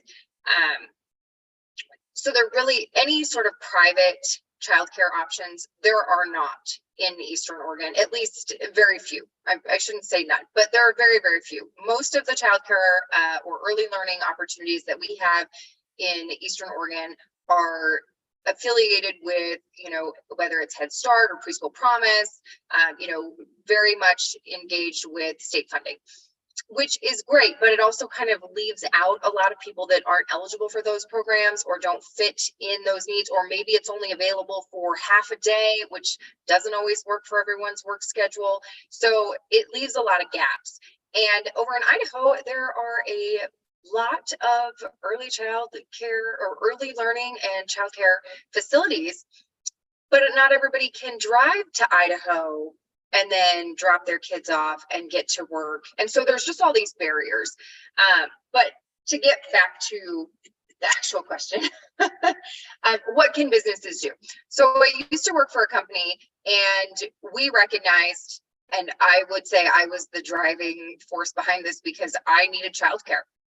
And so we recognized that it wasn't just me, it was the entire company needed childcare, right? We had probably 40% of our staff that could use reliable local childcare. We had an empty building. We worked with the governor's office, we worked with the state agencies, we got everything in line. We contacted a local childcare provider company that it's about 30 miles away. Our plan was to renovate the space, and we were going to rent it to this childcare facility for $1 a month, and then they would staff it, and we would have access to childcare for our employees first, and if we did not fill all the slots, then we would open it up to the community. Now, I will say, due to the city of Nissa not allowing a childcare facility in an industrial zone, this did not come to fruition, which is a huge bummer, for lack of better word. The representative from the governor's office and I, when we left that meeting, we were very frustrated. I can assure you that in Nissa, Oregon, if they were to have loosened the regulations to allow a childcare facility in an industrial zone, there would not have been just an outcropping of childcare facilities in the industrial zone, because there aren't childcare facilities in Nissa, Oregon, really, other than a Head Start, Preschool Promise, things like that. So, but what I would encourage is trying to get business leaders to be creative and think about how they can help. Do you have space? Is this something that you could do? There are probably a lot of businesses that have space and might have room. And is there a way to do an after school program? Is there a way to do a before school program? So I think that being nimble and trying to work with your employees on how to create opportunities for early learning is really, really important. What was the rest of the question? How can business, oh, sorry. He's referring I back to thought you answered it well, but if you want, if you want to say something else. I just had one more point that I wanted to make on that. And this was, I actually pulled aside my daughter. She attends a LEAP program, which is here in Eastern Oregon, and it's fantastic. And so I pulled her aside last week and kind of picked her brain. And one thing that she mentioned that would be really helpful from a business leader's standpoint is businesses sponsoring or supporting trainings. She said, you know, not everybody's going to be able to offer a space. Not everybody's going to be able to, you know, open up their own childcare facility or do, you know, the big scale things. But she said something that is, you know, very helpful would be whether it's a training or a scholarship to go to a training or bringing that training to your community, hosting something at your office, so that the childcare providers that we do have in our communities can be high quality, on the cutting edge, learning all the new things. So anyway, that was one suggestion that she had made to me that I wanted to bring forth. You're on mute, Collie. Oh, still. The mistake is made. Thank you so much, Tiffany. And talking about how business can sort of take the bull by the horn and really create the space. I do want to say state statute does not prevent building childcare on industrial land. I think the question is, do cities, not all cities know that state statute allows for it.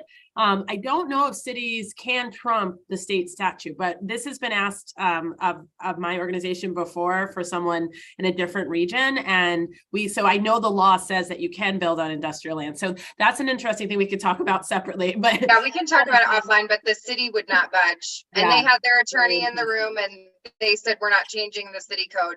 Okay. Okay. And we're working to try to change more codes to make it for all cities. Right. But I love the agency that you showed. Okay, let's hear from Sherry about how you see the role of childcare and contributing to Oregon's economic development and business viability, and also how as a business leader you could promote early childhood to make things happen.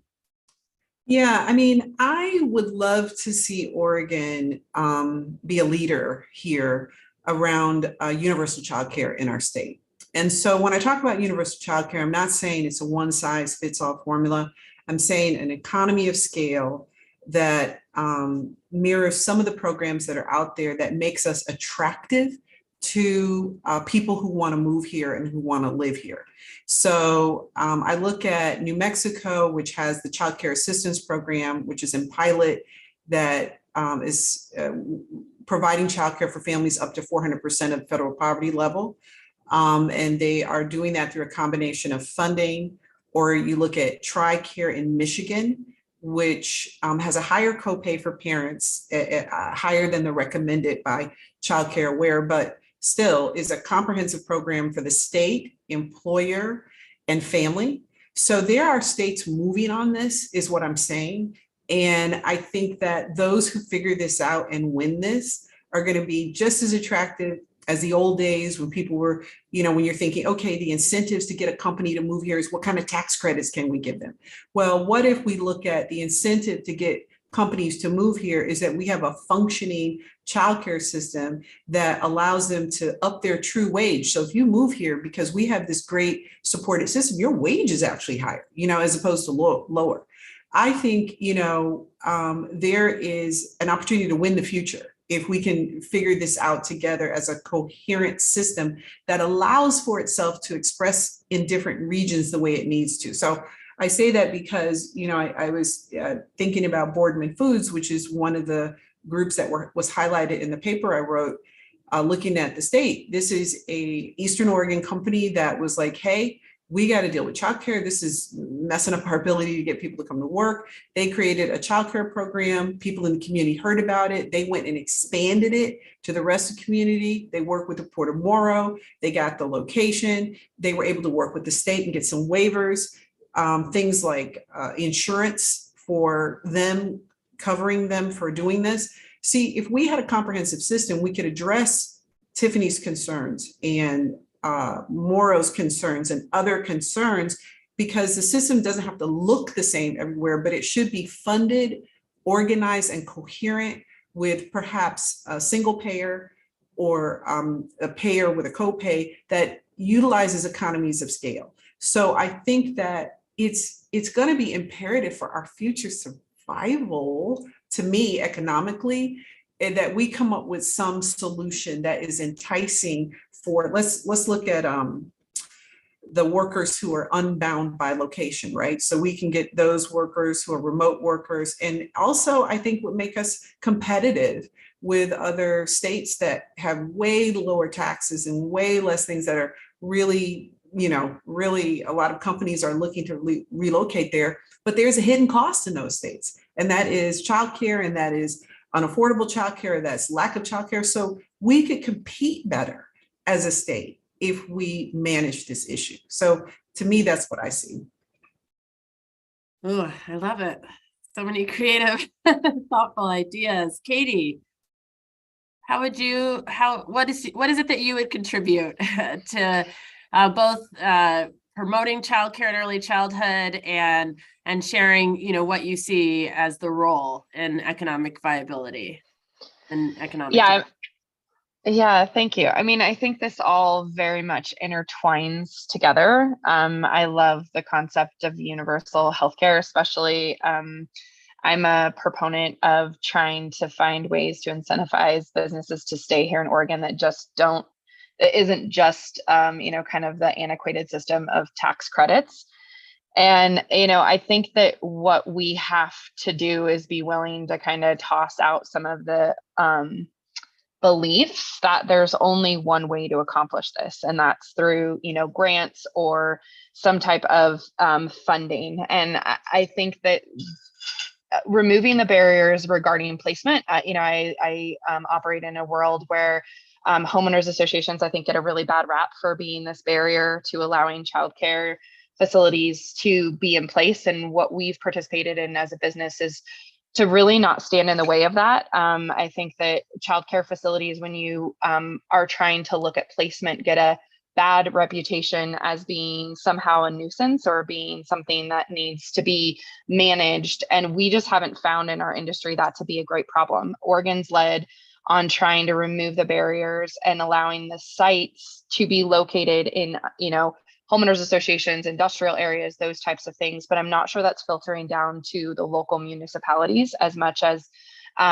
you would hope, the legislation happening at a state level. So I think part of that integral role for business and our state and the good work that all of you are doing is to try to find those sort of out-of-box creative solutions that we seem to be really great at. I think Central Oregon kind of leads the charge in trying to take those solutions and implement them. So I think offering programs that would allow for businesses to pay their employees more, or for the employee to realize sort of more money in their pocket to navigate the stresses that are currently going on, is really something that would be beneficial to small businesses of all shapes and sizes, especially for us. If our staff wasn't navigating the cost of housing and childcare at the level that it is, I wouldn't have had to increase, my wages almost 35% over the last 2 years to try to have them keep pace. It's becoming unsustainable for me as an employer to continue to increase wages at that, because my customer base is I'm going to start losing business. I'm going to start losing clients. And so I think that this is at a critical crossroads for multiple pieces of this conversation. Both housing and childcare, I think, are at this very critical tipping point. And I appreciate the work that all of you are putting in to try to identify this. And I would just say, kind of the single biggest thing that I believe would offer relief at the business level is, a more universal program that would offer our employees of all, income levels some relief on their daily expenses, but also offer them quality childcare.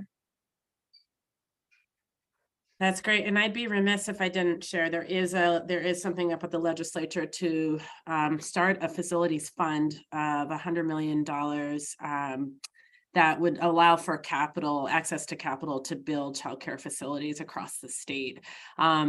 So we have, and it looks promising. The governor included it in her budget, and it's at Ways and Means. We've gone to like a lot of small and mid-sized businesses to now, Jeff, you're at a very large company and you're dealing at a sort of different scale of impact. Speak to that a little bit and what you see as you answer this question. Yeah, I mean, I am in an incredibly fortunate position to be running, one of the, probably premier companies in the country for what we do. And we get to do it out of Grants Pass. And so I now have north of 25,000 employees around the country. And since I started here, I've taken the employee base in Grants Pass from about 125 to we will be over 500 this year with the growth that we've experienced, which is a massive amount of people when you think about, the communities that we're in. And when we talk about economic development, we tend to want to talk about our big metro areas and we talk about attracting companies to those places.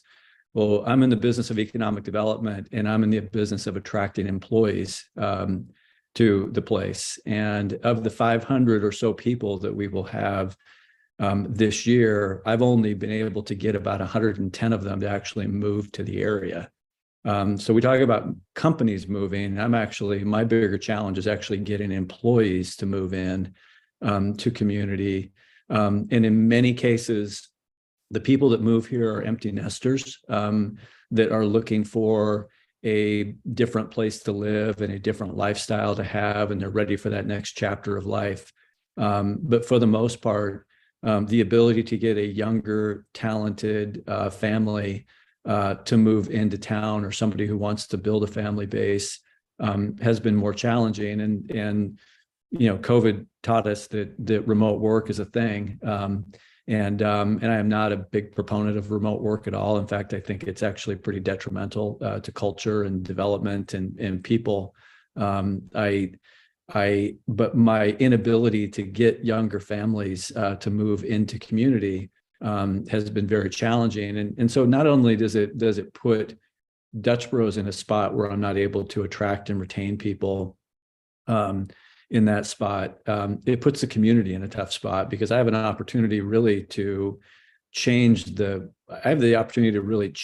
way that Grants Pass looks. I have an opportunity to invest in Grants Pass in the community in a way that probably nobody else gets to do, and leave a legacy here that would be phenomenal. But the challenges of the lack of services, or maybe some of the other things that everybody mentioned related to tax base or other things like that, has created just the barriers to be able to get a younger employee base to come to community and to be able to work as part of this amazing place. So, but as a CEO, I literally am in the business of economic development every day, and that's literally, it's about people. And we actually looked at a partnership with Bright Horizons pre-pandemic to buy an old bank building here in Grants Pass and convert it to a childcare facility for our employees. And we were well down the path of making that happen. And then, March of 2020 happened, and we had to pull the plug on that. But at the end of the day, what we would have been able to do would not have nearly served ultimately the families, and we would have eventually had to lock out people because of the size that we are. Even the multi-million-dollar investment that we were willing to put in wouldn't even support the need that we have across the company to be able to take care of all of the children that would be in need to support that. So, I tell doomsday stories, but really it's just the fact of the matter of some of the things that we face here. And I think that, and I don't mean this any other way, that if companies like ours are to stay in Oregon, we need to provide better services and support for them to be able to be here long term. And that's just a pure fact of the matter as far as what we face not just in what I'm doing, but I would say on behalf of OBC, I think a lot of us feel that same way. Thank you. So big issues on economic development. And I think if anybody questions whether or not childcare and early childhood has an impact on economic development and business, I think you have all solidified that there is a huge nexus between the two, and that together is how we make our communities thrive. I'm going to shift gears a little away from the ECDEV conversation and really think about child well-being, because as I think Joth mentioned earlier, children are suffering right now. And what we're seeing is that there are many children who holistically are not in a mentally, socially, emotionally strong place. And the impacts of that on the brain over time is pretty deleterious. So I wanted to talk to some of you about what role you see business leaders having on promoting child well-being. I think often, and even in many places, including Oregon, when we think about well-being, we're thinking about children's health, physical health. And when they go to a pediatrician, they check on their ears and their eyes. They're not really looking at their social emotional health and their social emotional well-being. And yet that is the thing that can be predictive, A, on their ability to learn and thrive in school, but B, obviously, depression, anxiety, all the other things that come with that lead to addiction. And, I don't want to be a doomsday person either, but the data and the neuroscience is quite clear on the connection. So as business leaders, what can you do to support child well-being? And I'm going to start with Peter on this one. Oh man, this one touches me personally. Just seeing family members, my own children, as they're coming out of COVID and the challenges they faced, and they come from a place of privilege, knowing privilege, surrounded by family that loves them and takes care of them, very stable homes, but the challenges that we're seeing in our school and our own children. So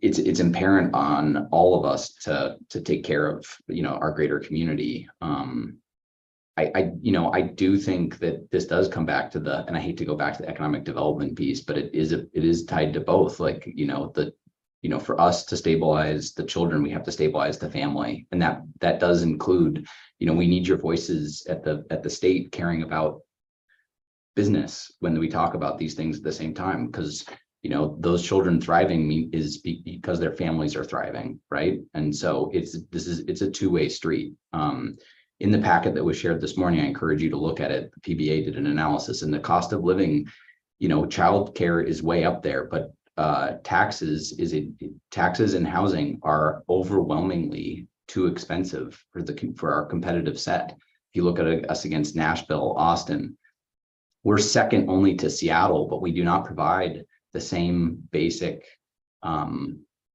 of opportunities for businesses, and that we just need to be honest with each other. And so I guess this is a two-way street. I ask, you guys are representative of the 0 to 5, and we're representatives too. But your voices when businesses are challenged, like Joth's, are super important in those rooms with the elected officials. Finding ways for us to participate, but also, like Kali, you touched on it, it's the $100 million coming from the state, but how can we be at the table thinking creatively of how we reuse some of the existing buildings, working with owners creatively to solve these problems, not just spend more money, but how do we spend it so we get more for it, right? And I would love to be, I think, getting more of those voices around the table so we're all working together toward a vision that we can share. I think it's incredibly important. So I think part of this is just, having this conversation. I appreciate it. Thanks, Peter. And there is this shared responsibility. I think inviting us to the table, I would just offer to the business community, a lot of times people in early childhood are not invited to the table to have the conversation. So in that spirit of sort of two-way street, bring us along to talk about the connection as you think about economic development in your communities. Joth, how would you address child well-being and promote? What do you feel that business leaders can do specifically to promote well-being of children? Well, I think the business leaders, I think we need to use our platform in the way that we do to continue to support and raise awareness and grow, I would say, the education around that.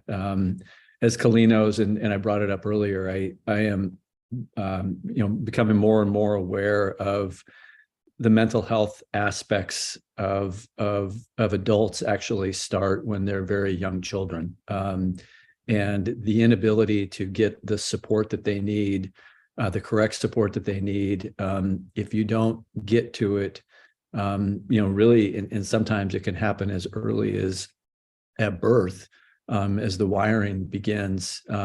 You actually start from so far behind the 8 ball that you don't have the ability to, you're really never in the position to fix it. And so, as I said earlier, while we want to get to the situation where we're in today, where we're working through the mental health issues, with a lot of our young adults, and we're blaming it on the iPhone, and we're blaming it on, some of the isolation and things of that nature.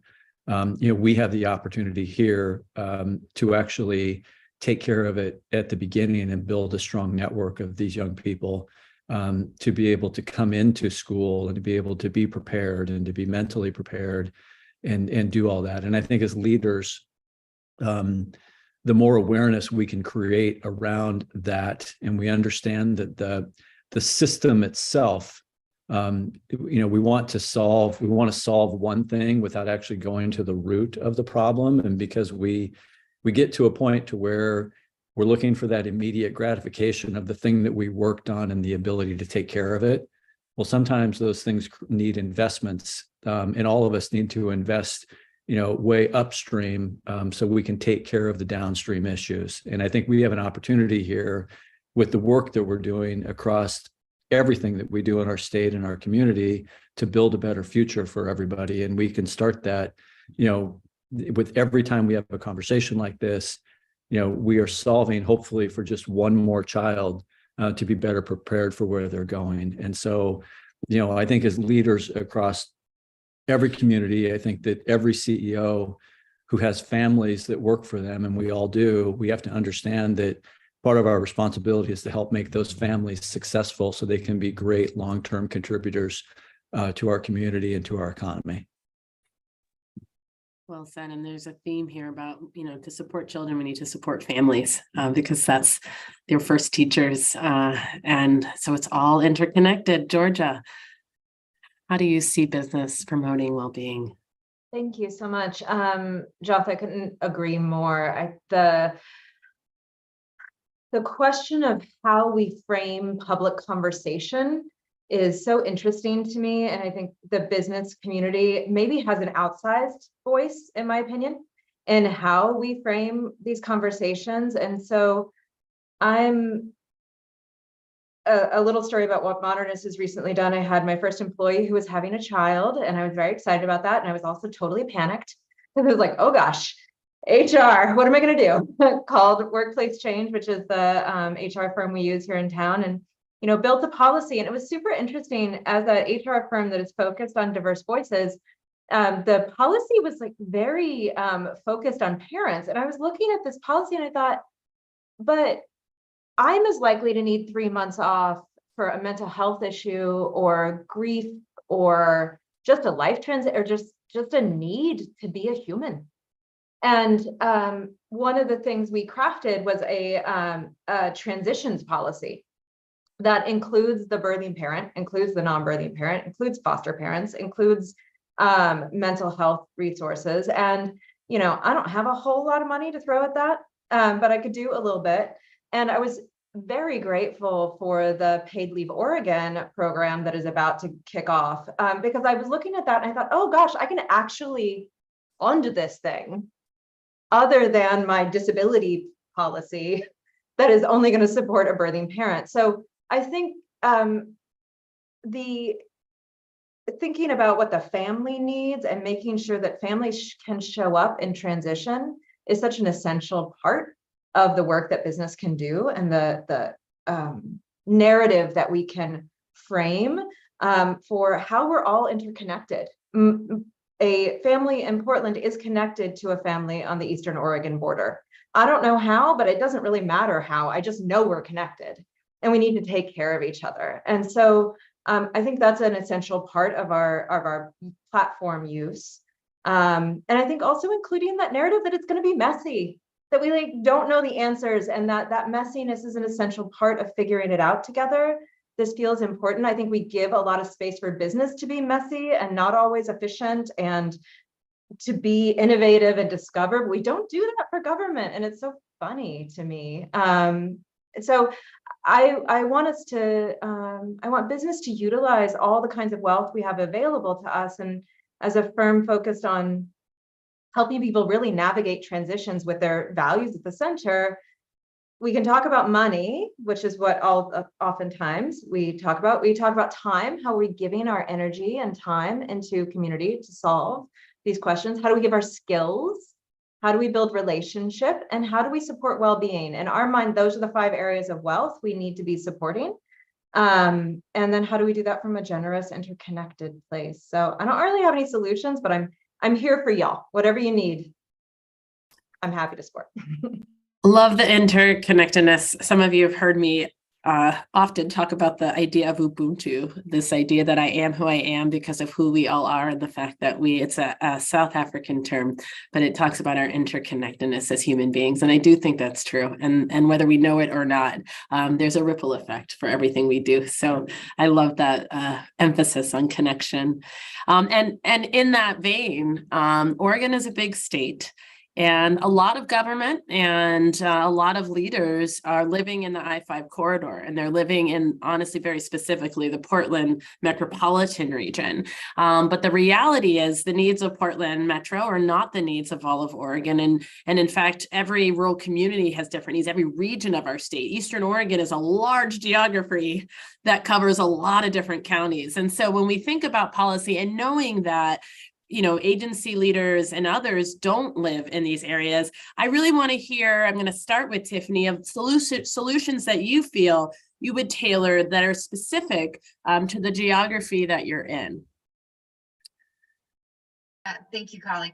So as we talk about Oregon's a big state, when I first got on this call earlier today, I mentioned the time, and Remy commented, she said, "Oh, do you live in Idaho?" And I said, "No, Malheur County is on mountain time." And not even everybody that lives in Oregon realizes that Malheur County is on a completely different time zone. And that's where I live. So it is 1:08 p.m. here, my time. But anyway, so there's a lot of differences between rural and urban communities that we don't even realize. And I do not claim to be an expert, but I do think that there's a few things that we can really take away from this.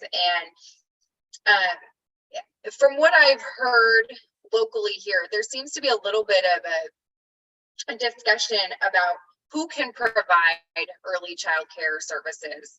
And CBOs, or community-based organizations, are often tapped for this.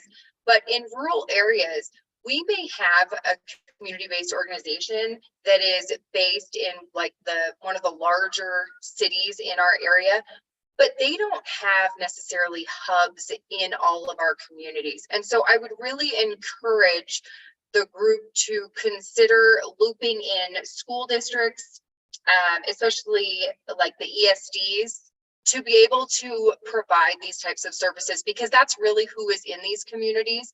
I mentioned earlier, the town where I live in, it's about 160 people. We don't even have a grocery store. There's a couple churches and a school. The only restaurant just shut down, and there's one food truck and a drive-through coffee shop. So that's what you've got. And there's a little bait and tackle shop. If you like to fly fish, it's great fly fishing out there. But so there's not a DHS, there's not a public health office. You have the school district. And so if we are going to be able to roll out some of these programs, I would really encourage keeping an eye on making sure that school districts and educational school districts like Malheur ESD, they're just right down the block from me here in Vail. I would definitely encourage keeping them in the loop. And then my other comment was just that if we aren't allowing enough groups to have access, if it's a grant or if it's, you know, some sort of funding, we need to make sure that the programs are nimble and flexible enough so that the people who really need that funding or need access to those programs to get them into all of the communities, not just rural communities, but each and every community in Oregon, you know, can gain access to that. And interestingly enough, as I've kind of been preparing for this and just trying to make sure that I was ready for the conversation, I've learned that there's very much a trend towards in-home care as a priority in like urban areas. And I would stress that in rural areas, that is not the case. Families are looking for center-based care. In the rural communities, why would, if you live in, you know, Harper, Oregon, why would you take your child from your home to someone else's home? A lot of these kids already have, you know, a home environment where they are, you know, learning. So to get social exposure, you know, we socialize our pets, we have to socialize our kids. So center-based care, definitely something that Eastern Oregon, rural Oregon is a focus. I understand the need and the desire for in-home care. You know, you want that child care provider who is going to, you know, put your kid on their lap and read them books and teach them how to bake cookies and do all of those things as well. But from a rural Oregon standpoint, the need that I am hearing is center-based care. So those would be my two main pushes to make sure that school districts and educational service districts are able to participate and roll out some of whatever these programs look like, and that we also maintain a focus on what that care looks like in all the different communities and make sure that we're nimble and flexible enough so that we can work within the constraints of the communities that we have. Thank you. Thank you, Tiffany. Very important points. One size fits all. It just does not work. And I think the same is true when we think about diversity of the state. We also have to look and recognize the ethnic diversity. Oregon is thought to be a very white state, but there's actually a lot of communities of color, and they're not just in the Portland metro region, but I think there are different norms of different groups. They're differently sort of culturally specific norms for families. And so when we talk about childcare, we talk about child rearing, different approaches matter there. And I'm wondering, Sherry, if you can talk a little bit about just how you might consider tailoring solutions for different cultural groups. Yeah, I mean, one of the things that we know is that nationwide, the majority of people who are providing childcare are women of color. So Hispanic, Black women are the primary people who are working either in home-based or in center-based care nationwide. And so we had a situation, obviously, with COVID where that really decimated that industry. It was already an incredibly low paid industry. So you have a reduction in workforce and consequently, obviously, you have a reduction in diversity in that workforce. There are a couple of levels to looking at diversity in childcare. One is the providers. So creating a system where providers this can be a sustaining job. It's like an economic piece of a core. One benefit of a coordinated system maybe, and what people are trying to test out in places like New Mexico, is that they can set floors for pay and expansion opportunities to make it a job that someone can keep and sustain themselves on. So one integral part of diversity and diversifying the workforce and keeping it strong is pay.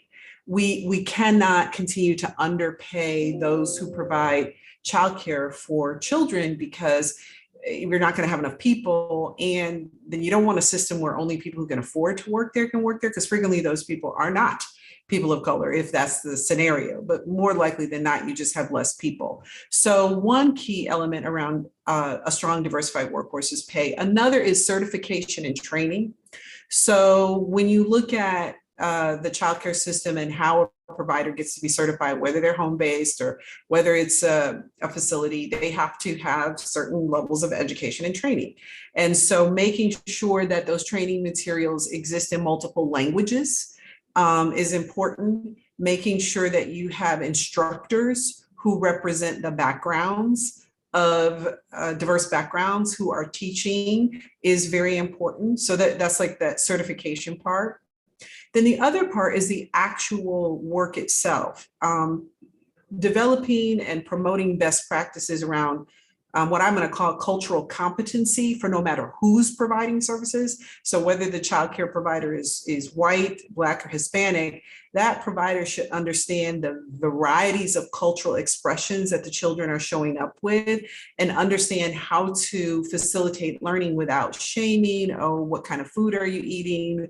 Your hair smells funny. Why do you have braids? You know, all this kind of thing that comes up into spaces that is incredibly negative for children.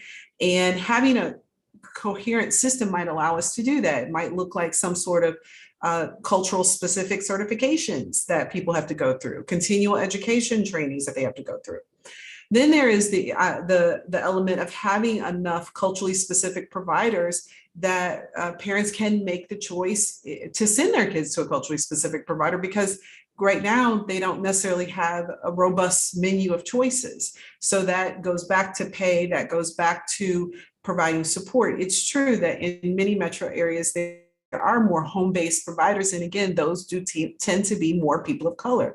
But what they need, and there are providers out there doing this, is back of the house support. They need help understanding how to bill and how to manage their company, basically is their company, how to get clients, how to do safety, how to get insurance cover. They need all that kind of supportive services that can make their businesses flourish. And right now, there are providers, but it's a little bit of a hodgepodge. And like I said, there are folks moving into the system trying to help with that. So I think, you know, the culturally specific piece has multiple elements to it. There's the workforce that needs training that is tailored to them and that is inclusive of them, specifically language inclusive and instructor inclusive. For instance, being able to have instructors who may not have a 4-year degree, but who have 20 years of experience and have some sort of certification they pass. Like that would be a way to get more culturally specific instructors. And then there's the expression in the facility or in the home. What does that provider know? What kind of culturally specific knowledge does that provider have to provide support to this group of kids? And then there's, you know, having more opportunities. You know, this is an important, very critical age, because this is the age where concepts of adultification and that, you know, preschool to prison pipeline start, with people who don't understand the different cultural expressions of children and start to negatively impact, stereotype them, and track them like that. This has to be a key learning moment for whoever's working with children, so they are not doing that, right? And so that they're giving those children the opportunity to flourish, and so that that flourishing can, you know, continues all the way down the line. Thank you. And I just want to highlight and underscore the point on this, because there are lasting impacts for children, even the smallest comments. And I just really quickly will share, like on a personal note, my son went to a Spanish immersion preschool. We sent him there because we thought it was more diverse, but he was the only Black kid in the class. And it was children that teased him about his hair because he had what we call a fade, which is like, you know, your hair is shaved close.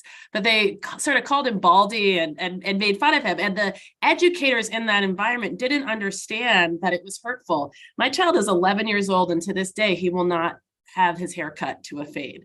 There was a lasting impact of that experience at 3 and him now and his sense of self. And so, and nothing I could say or my husband could say changes that for him. And it's a small thing, but I just want to underscore, like, we don't know when the teachers in the classroom don't understand how to handle the situation, it becomes okay. And then the problem becomes internalized with the child when their brains are developing and they're beginning to understand their sense of self. So really important work. And also what Tiffany shared with the rural areas. So we have policies that don't take into account the rural norms and sometimes have an adverse impact specifically in rural areas, not intended to, but certainly do. And I've seen that in some of my work in Eastern Oregon and other places. So I really appreciate you lifting that up. It has been a wake-up call for me personally, as someone who lives in the metro region. I want to have time for questions from our council. So I'm going to before we have sort of a final quick round of comments, I want to see if any of my colleagues have any questions to ask our panelists.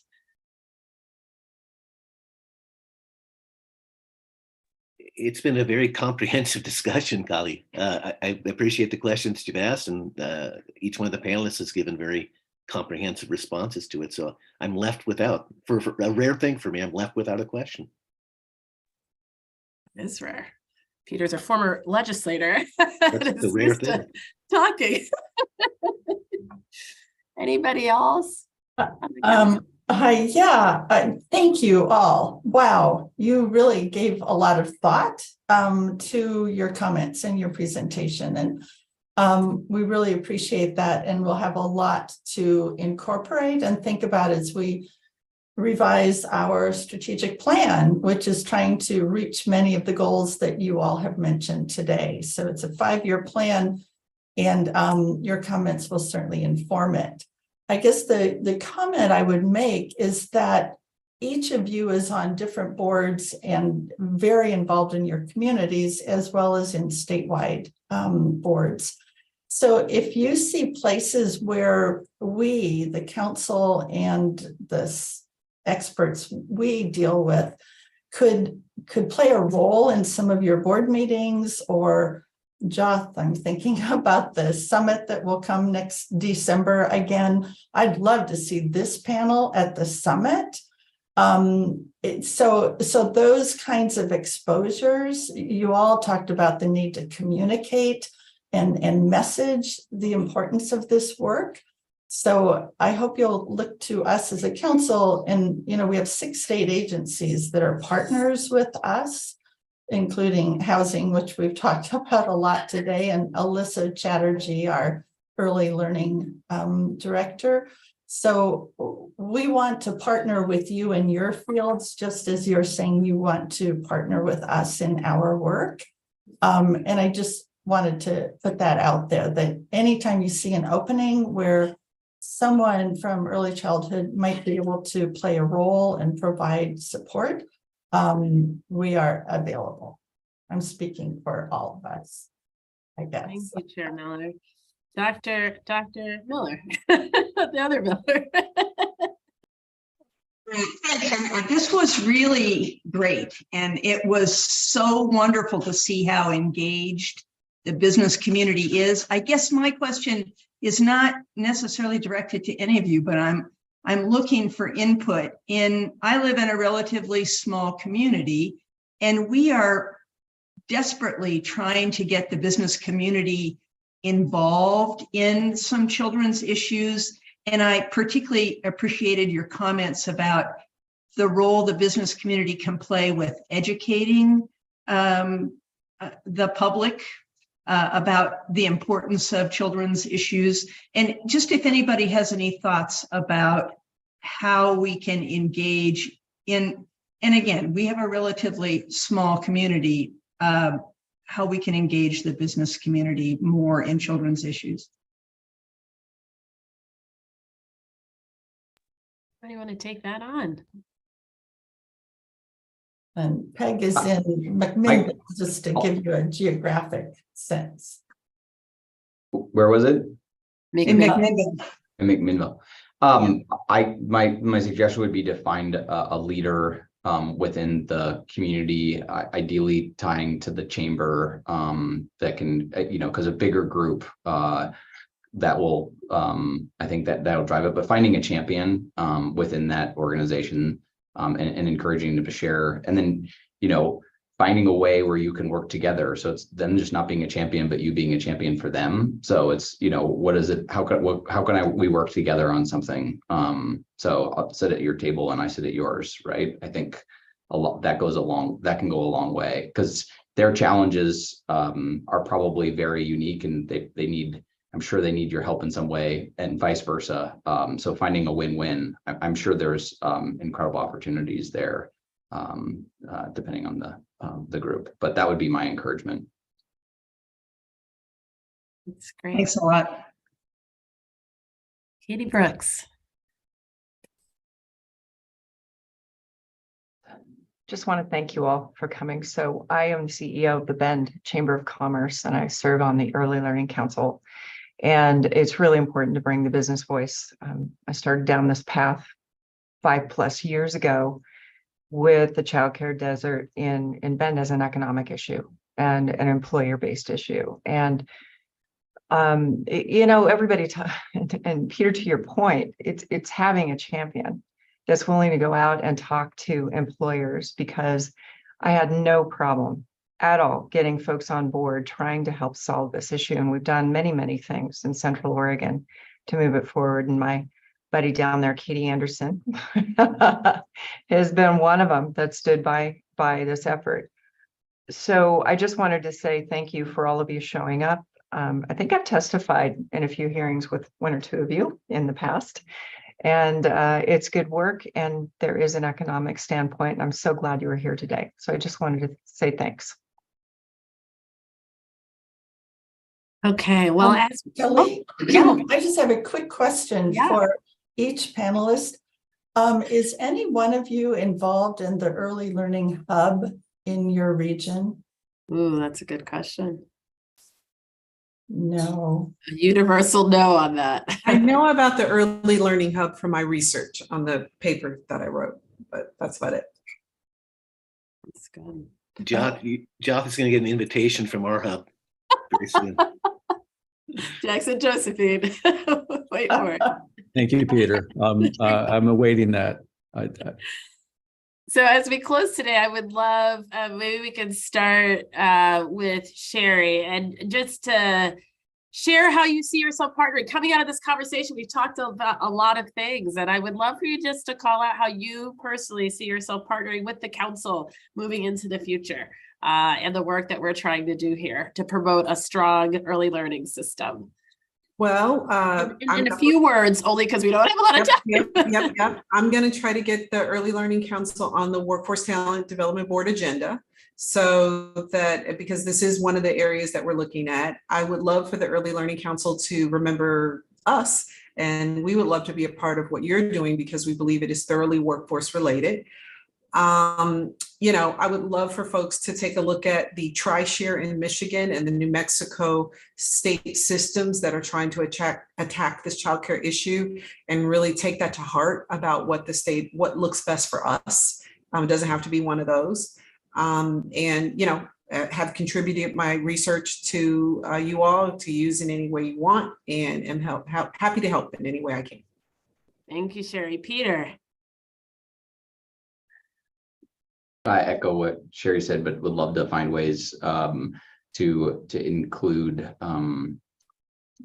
this group in some of the work that we're doing through the PBA and reimagining, a better region for all. Really, how do we imagine a prosperous economic and city that is family friendly, that is prosperous and equitable for everybody. And right now, I think there's recognition we're failing. We lost 3,000 families in Multnomah County last year. That's pretty interesting economic data. We're getting people from 18 to 35 to move here, and we're losing everybody else. So we have work to do. I think we just got to be honest about it, but we all need to be rowing in the same direction. I think we have an opportunity to dream of a brighter and better future altogether. And I think there's a unique opportunity that we have right now, because people are open to change. And I'd love to be at the table with you, and I hope you vice versa. I'm going to call on everyone, because I think all of you have something you can do to partner with the council. So Katie, how about you? I think that as a business owner who's pretty active in advocacy in our state, I'd love to understand how we can utilize our platform to move forward some of the programs that you guys are championing. Obviously, I work alongside Katie Brooks, so she keeps me pretty apprised of the great things that you guys are developing.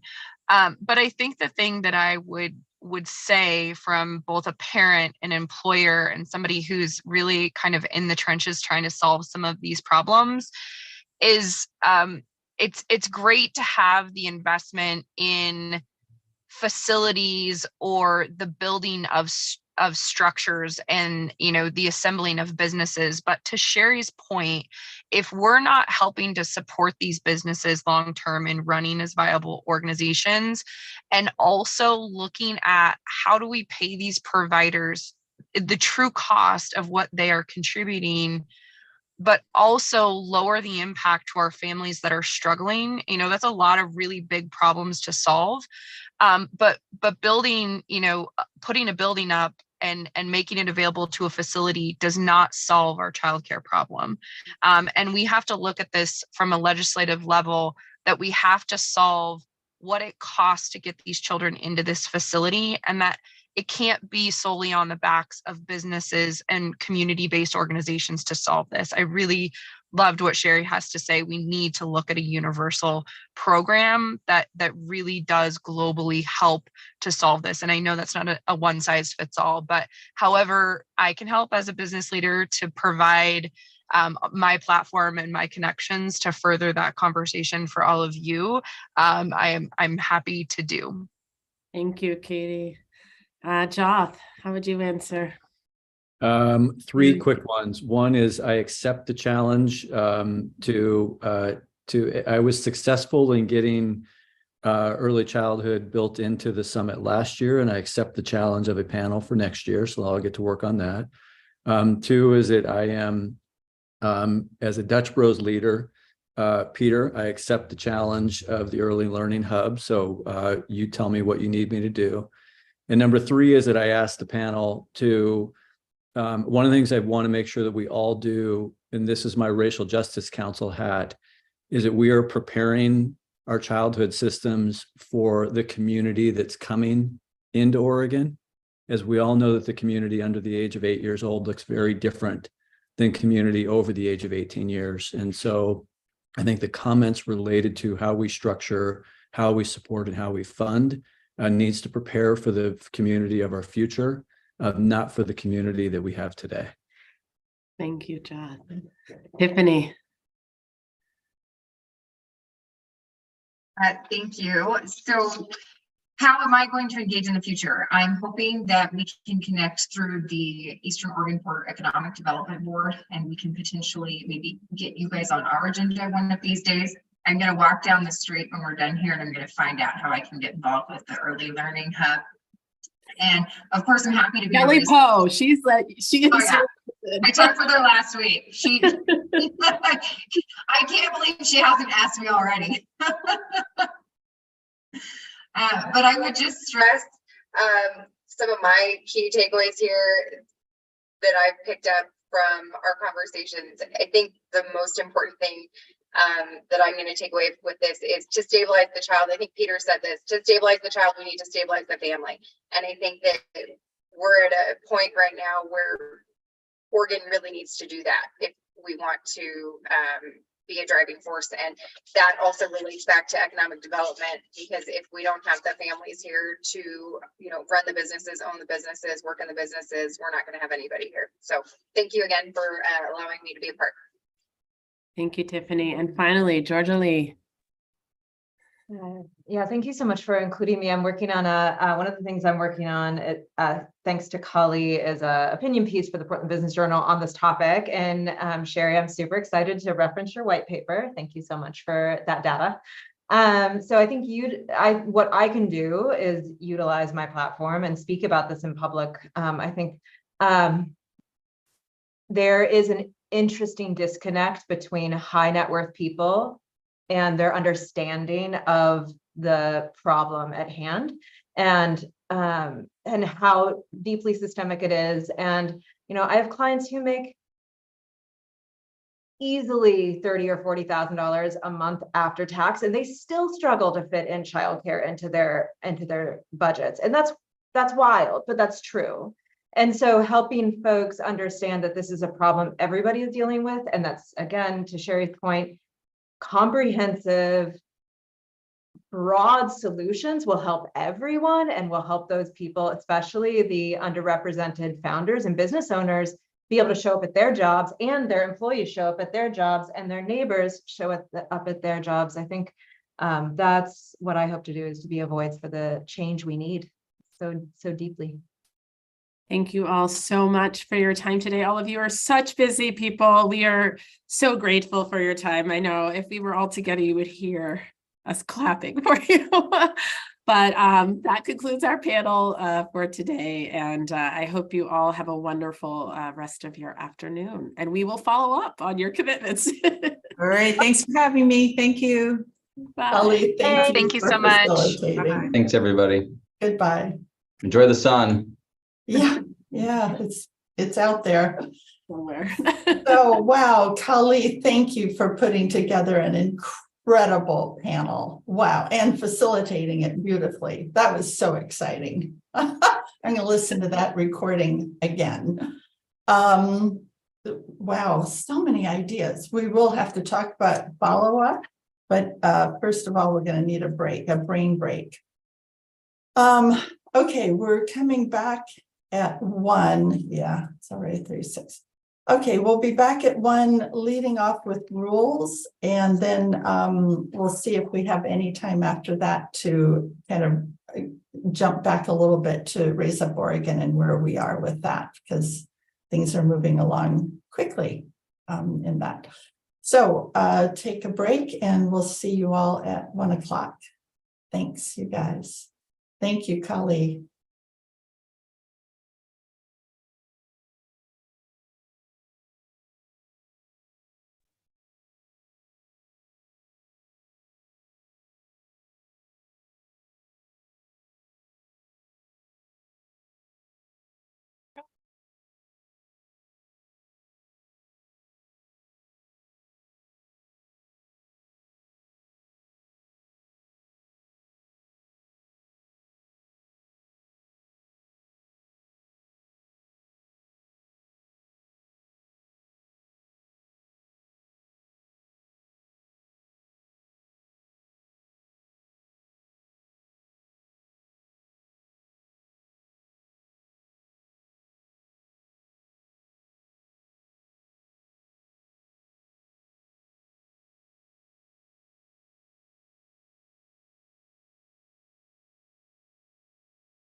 All right, welcome back, people. Wow, That was awesome. that was awesome. Awesome. Yeah, Kelly, thank you so much for putting that together and facilitating it. You did a great job. Unbelievable. Wow. And we really, well, we'll have to figure out how we do follow up on everything that we heard, and Alyssa may be able to give us some help, but I think it's a great example of, for me, of where we need some, broader support for the council, because there was so much that came and it's cross-sector. It's not just Delk focused. So well, it's making me wonder too with Raise Up Oregon and the fact that we finally do have an agency that is charged with coordinating the system. You know, where do roads lead through Delk, and where can the council be a more effective convener? So I think it would be great to find some time to really think about what this means and where it shows up and how, and once Delk has launched, you know, how do we leverage that opportunity to make it meaningful and use that to say like, hey, there is this agency that is doing a lot of these things. So when you say that you don't know where to go or no one's paying attention to this, like start here. And then how are we using the hubs, and how are we using Raise Up Oregon, and how are we using the council to make sure that we're bringing all those key partners and community into the right space? So a lot to think about. And the fact that we are going to be launching Delk might present an opportunity to make a bold statement that we've not been able to make before. I love that, Alicia. Alyssa, I just love that, Alyssa. I just think there's those are some pretty powerful voices. And if you can figure out how to leverage all of that to sort of, make stronger statements, I just think that's great. I love it. yeah, and your question at the end, Kelly, was just perfect. Like, what can you do to support us, or how can we work together more? And their answers were great. I love Jot. You better get ready for his email, Peter. You've got a new hub member or whatever. Boy, that hub reaction was a little stunning and disappointing, I guess. Yeah, I don't know how easily we make it accessible to business. I mean, I had that conversation with a couple of folks, which is why I said what I said about invite us to the table, because I've heard that, like, well, we're not the table, and I'm like, well, we're not at your table. So, lots of tables. So yeah. Well, I'm going to hold Joff to his with people. comment about the summit next year. Yeah, I think he's good for it. I think he is too. He really gets it. Okay, so we've got council members who are popping in and out. George had to run to a governor's meeting, and Subin is off because he's not feeling well today. So I told him I needed him for the morning to make sure we had a quorum to pass the rule. But he said he'd listen to the tape and catch up. Angie's out because of a medical issue in her family. So I guess life happens, and Peter may have to jump off sometime to testify at a hearing in the next hour. So, well, those of us who can be on will be on. And Alicia, we're going to be really excited. No, we're starting with Jordan and Kayla, but they aren't on. So are we starting with you, Alicia? Oh, hi. Okay. Yes, there was an adjustment to the schedule last minute. So Remy pinged me on the side and asked me if we could just go first. Okay. Well, welcome. We're excited to talk about certified centers. Great. Well, thanks, Chair Miller and council members. My name is Alicia Gardner. I am the Office of Child Care Director. It's nice to see you all again, and I'm really excited to be back here again to discuss some progress on our certified center rule set. I am going to share my screen. Just give me 1 minute. Just want to confirm you can all see that. Yes, we can. Great. Thank you, Alicia. Okay. Let's see. So you may remember when I was here last year before the council to discuss some of OCC's strategic priorities, which were identified from our conversations around equity and childcare licensing. So we're here today to discuss Certified Center rule revision engagement work, which is part of our initiative to build supportive regulatory tools. For Certified Center, as well as other future rule revisions, OCC has identified several guiding principles in how we are approaching this work.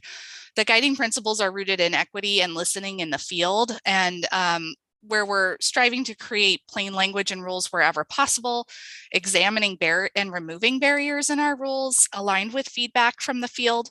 I had the privilege of being able to listen to the prior session here in the council meeting online, and you know, there's just been a lot of important points made today in this meeting regarding capacity and barriers to growing capacity. And OCC really wants and needs to be a key partner in identifying local strategies, as well as supporting statewide opportunities in the efforts to grow capacity.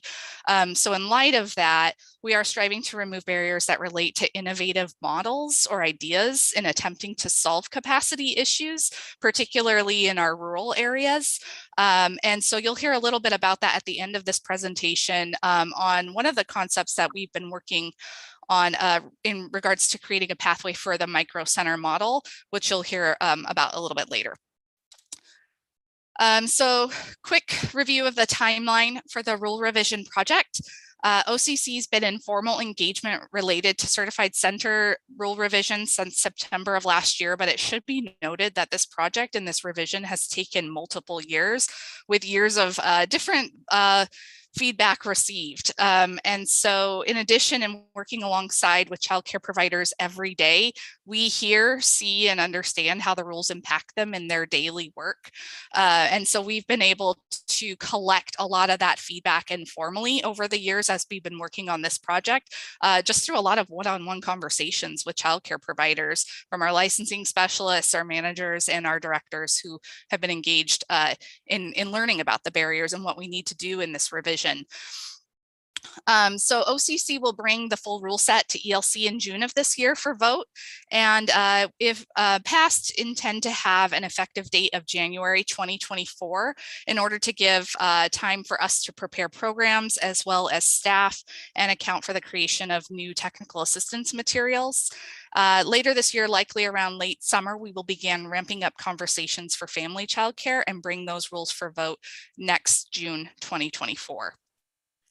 I did bring my colleague Abby Strom along, and she's going to present some of the interesting engagement work and some of the feedback that we have received in our engagement. So Abby, I think you can take it away. Yes, thanks, Alicia. Good afternoon, Chair Miller and council members. My name is Abby Strom, and I am the Child Care Initiatives Analyst for the Office of Child Care. And I'm very excited to be speaking to you today about our efforts for the Certified Center rule revision engagement.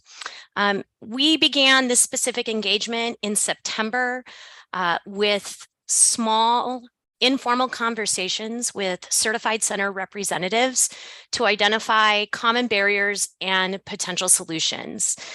These conversations were at a minimum of 45 minutes in length to really allow for in-depth discussions around barriers they experience in the field and allow them to share the creative solutions that they have to overcome these barriers.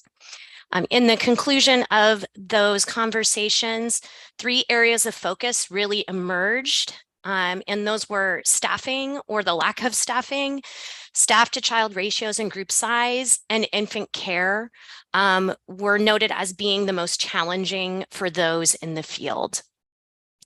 Following the completion of those conversations, we took those 3 focus areas and formed a community work group that really worked to propose rule language in the 3 areas identified to really either remove the barriers or minimize them.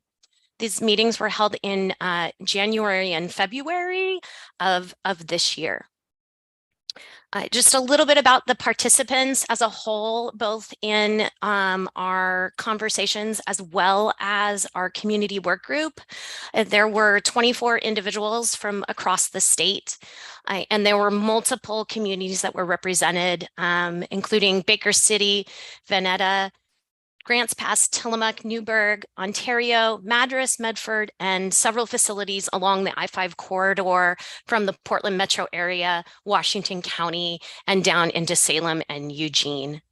We also engaged with culturally specific Spanish programs, a Vietnamese program, the only program in the state that is specific with that group. And then also Certified Center BIPOC staff were represented in our community work group as well. Gonna move to the next slide. Thanks. So the next 2 slides are around the common barriers and proposed solutions that came from those small group conversations. So specifically under staffing and the workforce shortage, there was a noted difficulty in recruiting staff, specifically those that meet the requirements of teacher and can therefore work independently without being supervised by another individual. This was reported by all participants, but in particular was reported by those that serve rural communities. In addition, we heard that the teacher qualifications table is complicated, and therefore when they do have applicants, it's difficult to determine what position that someone is qualified for, and therefore what work they can do in the facility. And that it's difficult to staff classrooms giving the restrictions on specific positions. And that is really in relation to what we refer to as an aid 1 or an aid 2.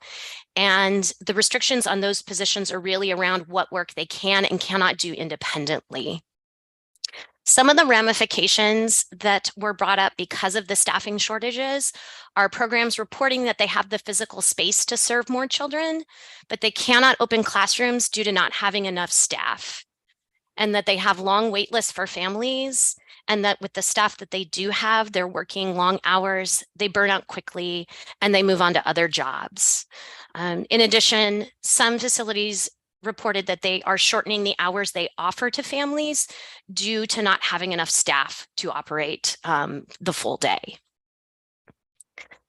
Some of the proposed solutions that came from the group were really to streamline our qualifications table while also adding more options for a combination of experience and education. They would like to see that we allow that our aid 1s or aid 2s can do more work independently to provide flexibility for staffing patterns. And there was also a great interest in giving directors autonomy to make decisions about the staff that they oversee within their facilities. And specifically, if they have specific staff that show desired skills, that they're able to move them into a teacher role when they may not meet the either minimum education or experience requirements. Under staff to child ratios and group size, some of the specific barriers were that the ratio tables are too restrictive, meaning that they can't move a child to another age group or another ratio group until their chronological birthday, and that there was expressed in interest to being able to combine certain age groups more than just the beginning and the end of the day, which is what is allowed currently in rule. Some of the proposed solutions for staff to child ratios and group size were to be able to move or have more flexibility in combining age groups when attendance at the facility is low, therefore reducing staffing costs. And then the flexibility in moving a child into a different age group or ratio group, and modifying group size into a larger group size specifically for toddlers. And I would also just like to point out that rural communities really did request more flexibility in combining age groups, specifically because they reported having lower staffing levels. Okay. This next slide is also about common barriers and what we heard about infant care, really more about infant care than toddler care. Specifically, there are many rules, and so it's difficult for staff to remember and follow all of them. And that our safe sleep rules are restrictive and may not meet individual child's needs. And then the overall cost of providing infant care makes programs hesitant to offer this type of care. In particular, staffing, the materials and equipment are all of high cost, reported cost. Some of the participants' proposed solutions were to modify requirements for food service for infants, create more flexibility in our safe sleep practices, and then use more clear language about what is required, which really connects back to what Alicia spoke to as well. Okay. And I'm going to pause if there are any questions about what we heard from our small group conversations. So are there any questions? My understanding, Abby, is that most of the 20-some people you spoke with were center directors. Is that correct? In our small group conversations, there was a lot of center directors and also other more administrative personnel from centers. Within our rules work group, there was a more diverse pool. So we did have, and there was an application process for that work group. So we were intentional about including various folks that work in the field. We had representation from the CCR&R, an infant and toddler specialist that was really able to speak to the needs in that community as well.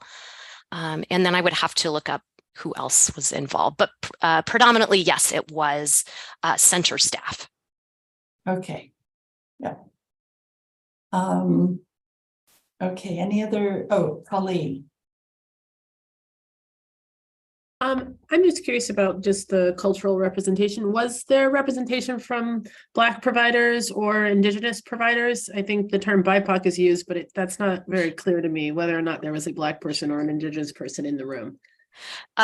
During our work group, there were specifically 2 participants that identified as Black or African American.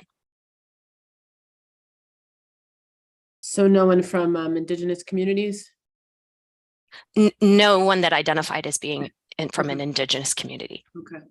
I'd just be curious. I mean, I just think each group has different perspectives. So it would be great to get perspectives from those not in the room. And yeah, anyway, but it's helpful. Thank you.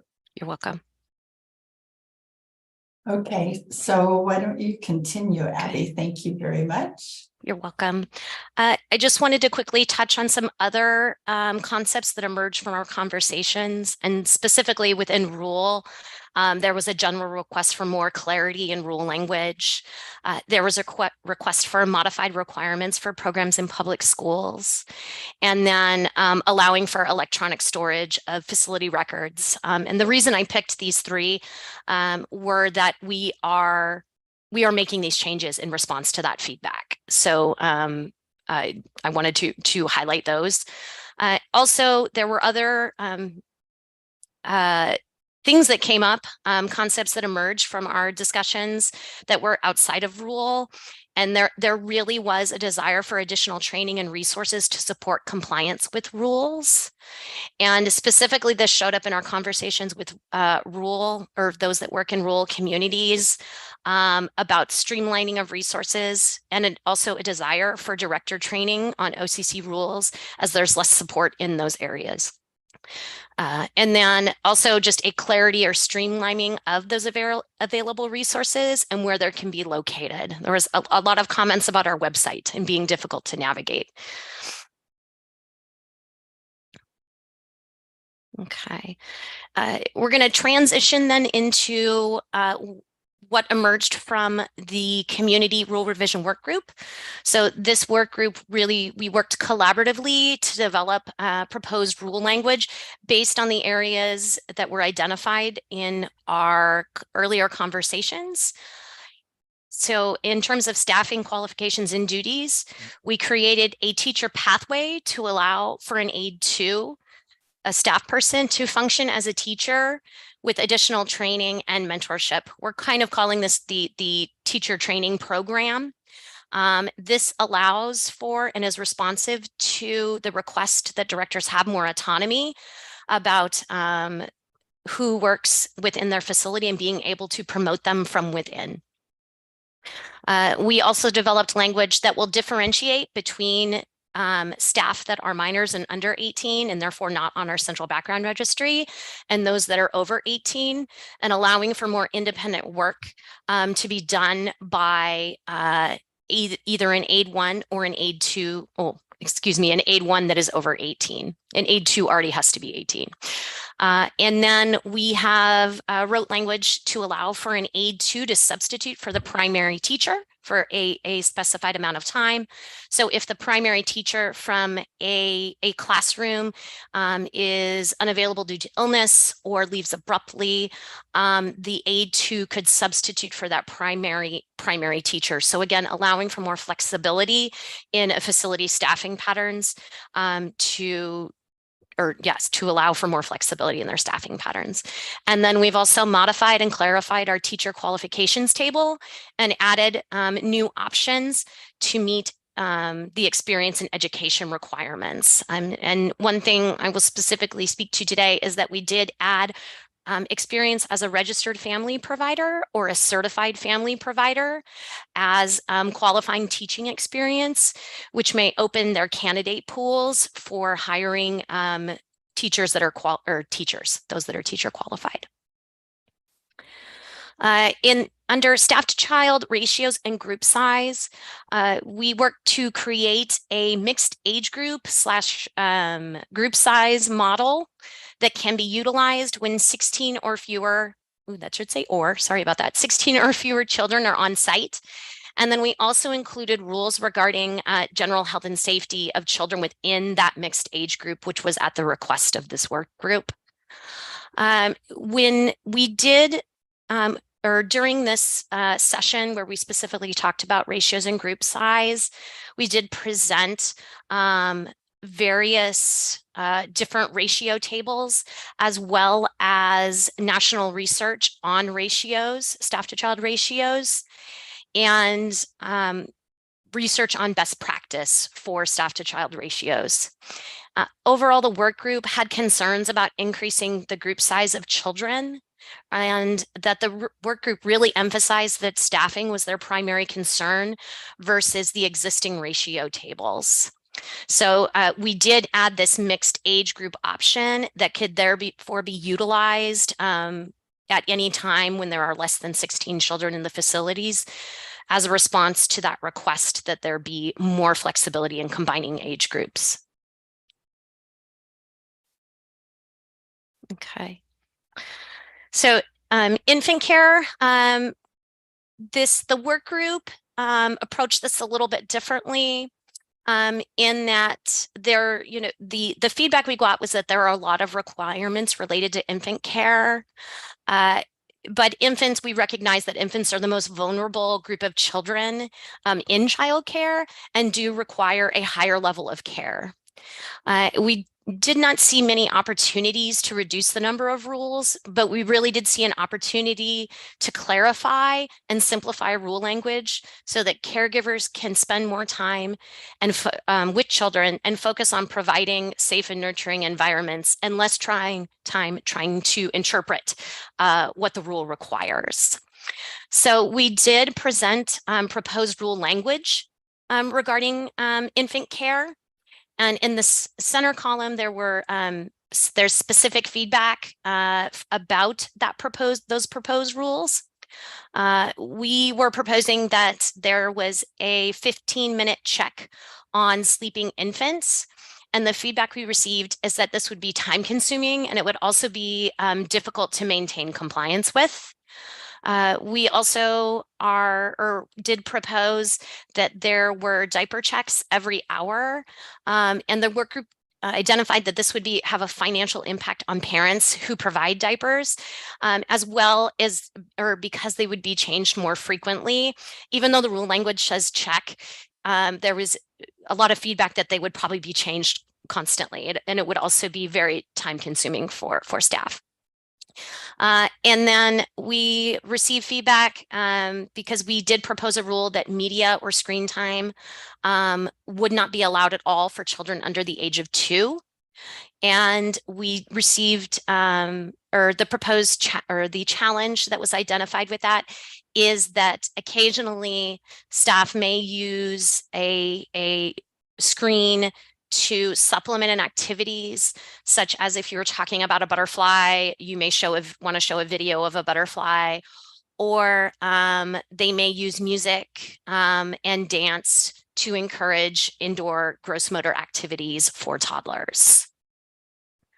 I do see a hand up, so I want to make sure that I can address any questions. Okay, sure. Kelly? Hi, I'm just wondering, can't amendments be made that address the concern without getting rid of the rule altogether? Like the diaper one seems one that you can have some caveat that ensures that they're not being changed every hour, but they're being checked on. The 15 minutes, I do assume that's because of the infant death syndrome, and you're trying to prevent that, which feels important. And so while I understand the burden and we don't want to place burdens on childcare providers, we also want to protect children. So I'm just wondering, is there a conversation about the nuance in between that allows us to keep children safe while not putting undue burden on the provider? I think that's the balance that we strive to achieve. And Alicia, I don't know if you want to. Yeah, Help me out absolutely. with this one.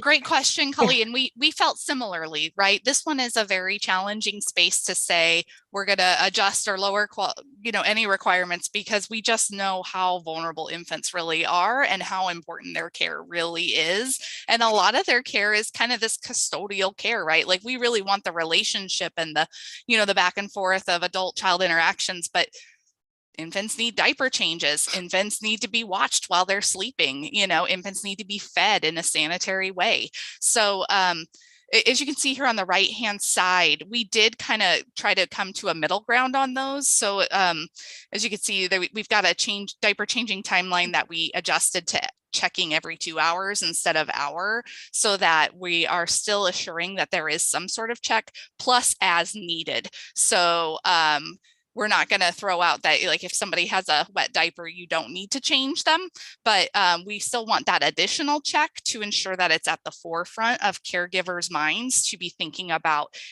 does a child need a change or not every 2 hours? And as you can see there on the slide, it's also, we adjusted the every 15 minutes to a frequent,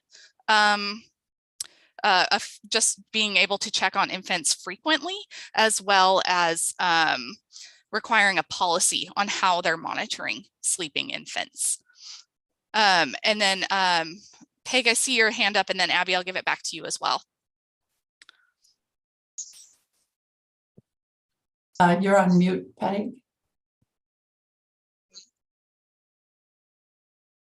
Whoops.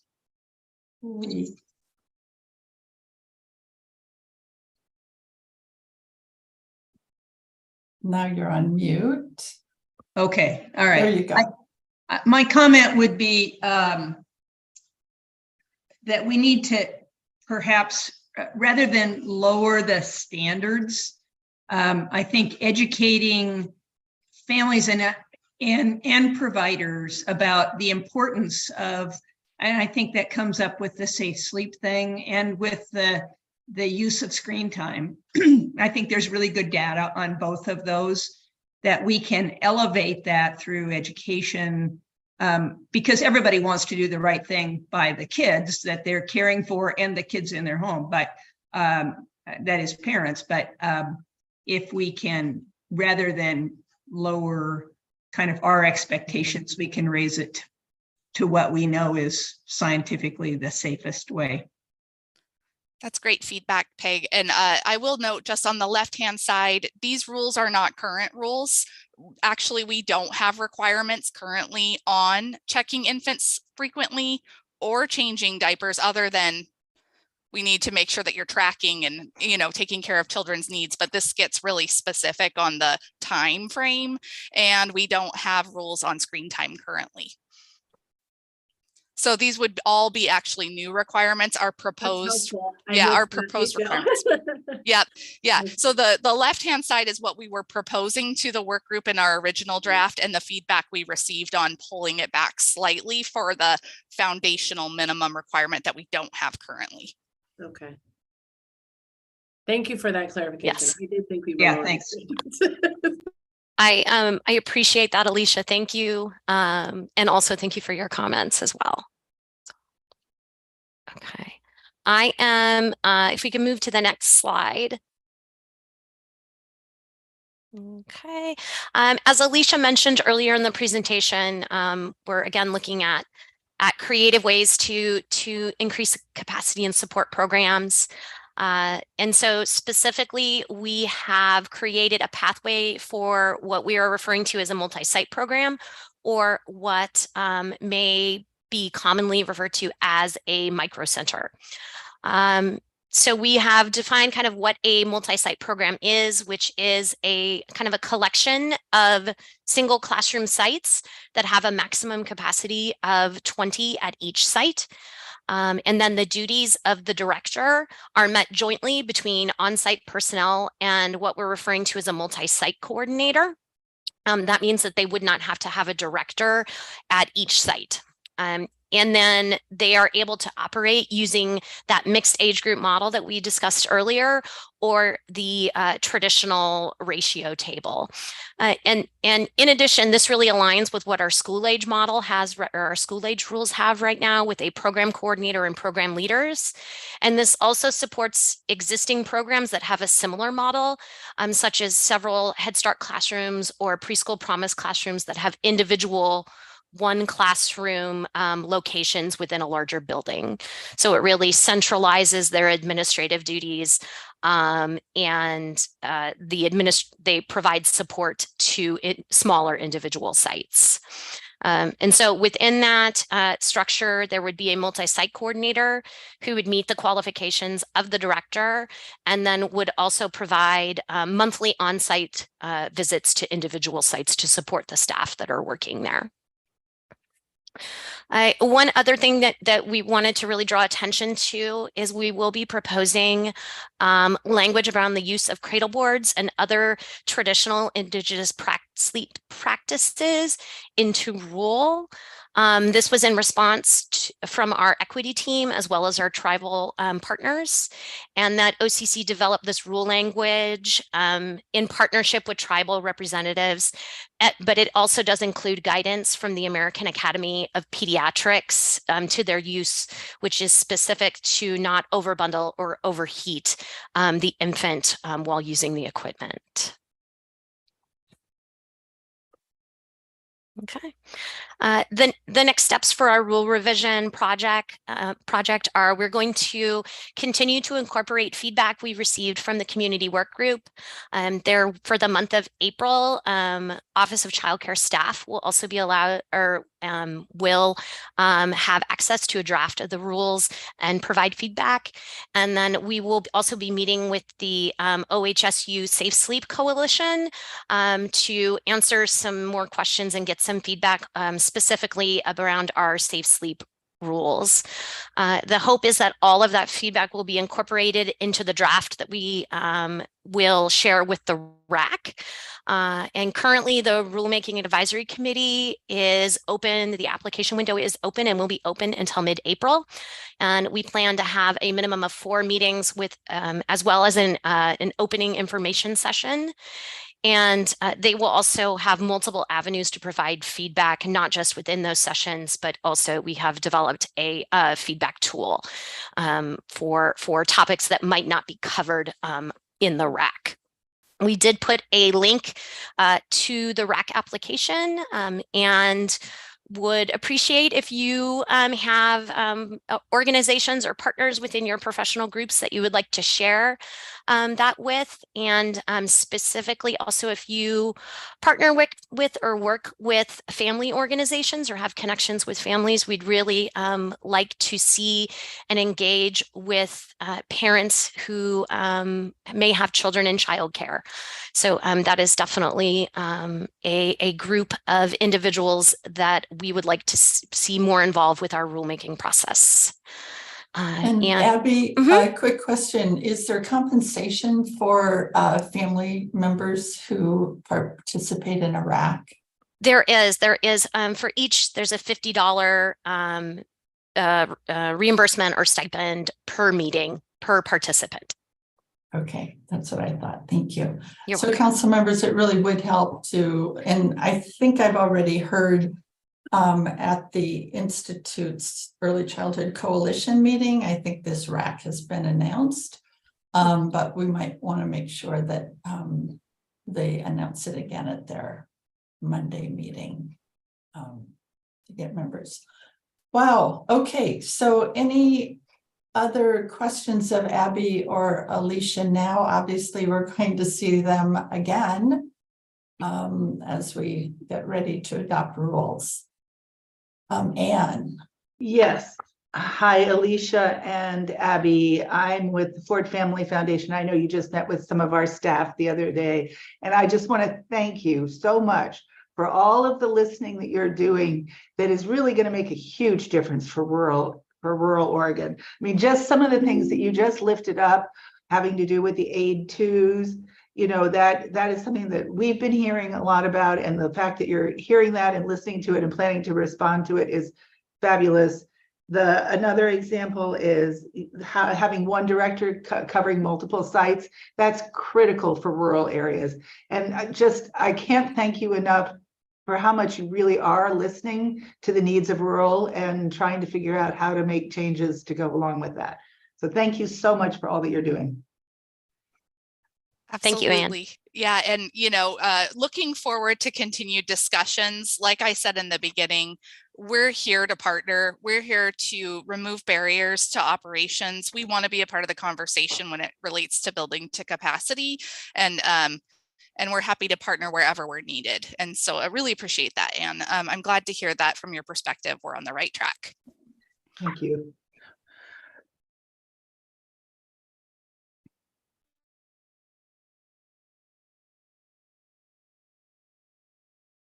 Sorry. We need to move on to ERDC, which is obviously a regular topic for us. And Alicia and Abby, I want to thank you very much for joining us and the great work that you're doing. We appreciate it a lot. And we will welcome back Jordan and Kayla. You're almost members of the council. We see you so often. Don't worry, that's not a threat. That was just a side comment. So we'll turn it over to you and our next phase of our ERDC education. Yes, thank you so much for having us once again. Remy, I just want to check, do you still need me to show the slides on my end? Yes, please. My computer is having difficulties today. No worries at all. I just wanted to make sure. Let me pull it up. And council, remember, we're adopting these in June. So we're just incrementally getting familiar with all these aspects of ERDC.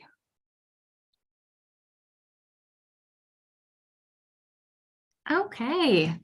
Yes. So once again, we're here to share information around ERDC, or employment-related daycare, as it transitions over to the Department of Early Learning and Care on July 1st, with rules adopted in June.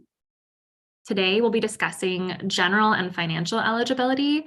And I believe you've seen the draft rules, so you should be able to review those. Being mindful of time here, we have a quick agenda. I think we'll just go ahead and keep on moving. Okay.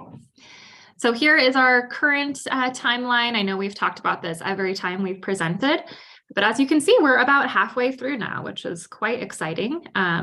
We have just held 2 of the racks have already happened. We have another one occurring tomorrow. So we've already worked in partnership with ODHS to repeal the language around ERDC from their rule set. That was the first rack, and that was on March 9th. This last Thursday, we had a rack that really went over family eligibility, and some of that information we'll go over today. And then tomorrow we'll have a rack that will go over provider payment, as well as some administrative background, such as hearings, overpayments, et cetera, with the potential for another rack to be scheduled sort of as a follow-up for any additional questions. So as you can see, we're here. And Kayla, if you'd like to jump in anywhere, feel free. I'm just kind of cruising on through. You're doing great. Awesome. Okay, so within the DELC rule set, or the ERDC rule set as it pertains to DELC, you can see here there's the rule number that goes over general eligibility requirements for the program. And this really centers how individuals are eligible on a more high level. So in order to be eligible for ERDC under this rule set, individuals must be a resident of Oregon. There's some information here around kind of what that means, and some clarifications that are listed out in rule. There's no minimum amount of time that they have to have resided here. They just have to intend to remain within Oregon. And then if they're here solely for vacation, that doesn't make someone a resident. That's kind of a particular area within rule. Likewise, though, if they're temporarily out of the state but are returning, then they can still be a resident. The filing group, which we talked about last month when we discussed kind of the different eligibility groups, a filing group must include a child who needs care, and then that child must live with a caretaker. As a reminder, within ERDC, the caretaker is not required to be related to the child, so there doesn't have to be a blood relation or legal custody in place. And then lastly, within this rule, the filing group has to have income that's beneath 200% of the federal poverty level at application, that initial eligibility limit, as well as they have to attest that they have less than $1 million in resources. And that piece is a federal requirement. It does feel a little strange to ask people who are applying for assistance if they have that much in resources, but it is just something that we have to assure because of CCDF requirements.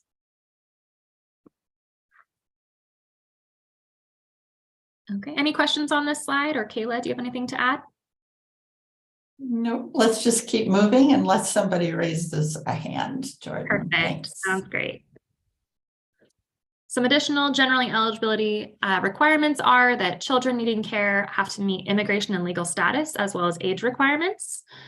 That is an area that Oregon is pursuing a policy change via the passage of House Bill 3073 to waive the requirement for that immigration and legal status.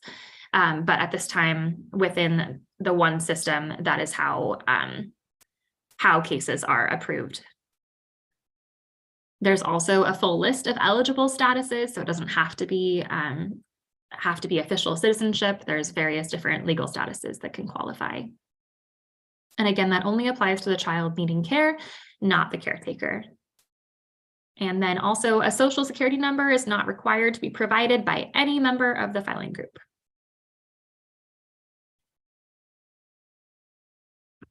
Some additional pieces here are that children in care must meet immunization requirements. And there's sort of some guidelines around what that looks like. And that again is a CCDF federal requirement. And at this time, caretakers who are receiving assistance through the Oregon Student Assistance Commission's child care grants are not eligible. This is an area that we're looking into in the future as we have expanded student eligibility. But as it stands right now, that's an area of ineligibility for ERDC. Some additional eligibility requirements for ERDC and that are outlined within the rule set. You can see kind of the citation to the specific rules where you can find this information. Are that families have to have income from employment, they have to be attending a school of higher education eligible to receive financial aid, or be determined categorically eligible to qualify. And we'll get into that categorical eligibility in just a moment. Caretakers under age 20 can qualify for childcare assistance while completing their high school diploma or GED. So that applies for our teen parent population. And then unless determined categorically eligible, if there's an unmet copay on the case, that will cause ineligibility for the family until it's either paid or waived or otherwise resolved with the childcare provider. We have seen a significant reduction in these events pertaining to unmet copays, however, with the restructure of how copays are calculated for families. And then lastly here, categorical eligibility, which was kind of mentioned up above, is a new definition that we've added. I know we spoke about that last month as well with the definitions rules. And that means that someone is eligible for the ERDC program based on the presence of a single factor or set of factors, except that certain federal requirements apply. And those really at this point apply to immunizations as well as immigration and legal status.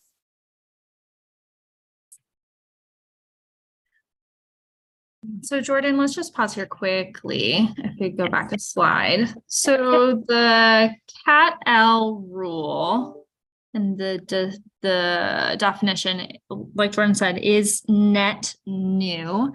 The idea behind it is that we want something that has a lot of longevity to it, so that in the future, as the council and the department want to make additional populations categorically eligible, you'll be able to sort of describe the factor or set of factors, like say it's related to child welfare participation or some other sort of qualifying event or qualifying status. But we're hoping to design it in a way that just allows you to sort of name that, and then that becomes the vehicle for eligibility, barring the CCDF requirements that require ongoing compliance, unless there's solely general fund available. And then you sort of enter into a different camp. But so long as the funding stream supporting that categorical eligibility population remains CCDF attached, we have to comply with those things like the income thresholds and the exit limits, et cetera, et cetera. But I did just want to pause there and sort of give a little bit more on this piece in particular. I think when we discussed it with the RAC, there was a lot of interest around, what we were doing here and how we were designing this piece. And we don't think that this definition needs to change based on that feedback, but did just want to sort of call attention to it because it is new and has that sort of long run vision associated with it. And Jordan, am I right that kids in foster care are categorically eligible? Not as of today, and not as of July 1. The department is currently monitoring legislation that would sort of direct DELC to give priority, much like it's giving priority to TANF families to access ERDC benefits, but that bill is still in the hopper, so to speak. And right now, we are not currently pursuing that outside of that bill passing, though, it's something certainly that the department is interested in. Yes, and just to add on to that, children in foster care are eligible for ERDC at present. It just their caretaker, the person that they're residing with, would still have to meet that income from employment, attending school of higher education, or be determined categorically eligible. Got it. Okay. Okay, thanks. We'll keep rolling here. Great. And thank you for that, Kayla. So why are these rules important? Essentially, this provides criteria for families to be determined eligible, kind of clarifies what requirements have to be met. And then, as Kayla already spoke to, it sets aside a whole new rule regarding categorical eligibility, which right now is applicable to families receiving TANF benefits, but that can be expanded to additional populations in the future. And we wanted to provide a framework to make that easy and accessible.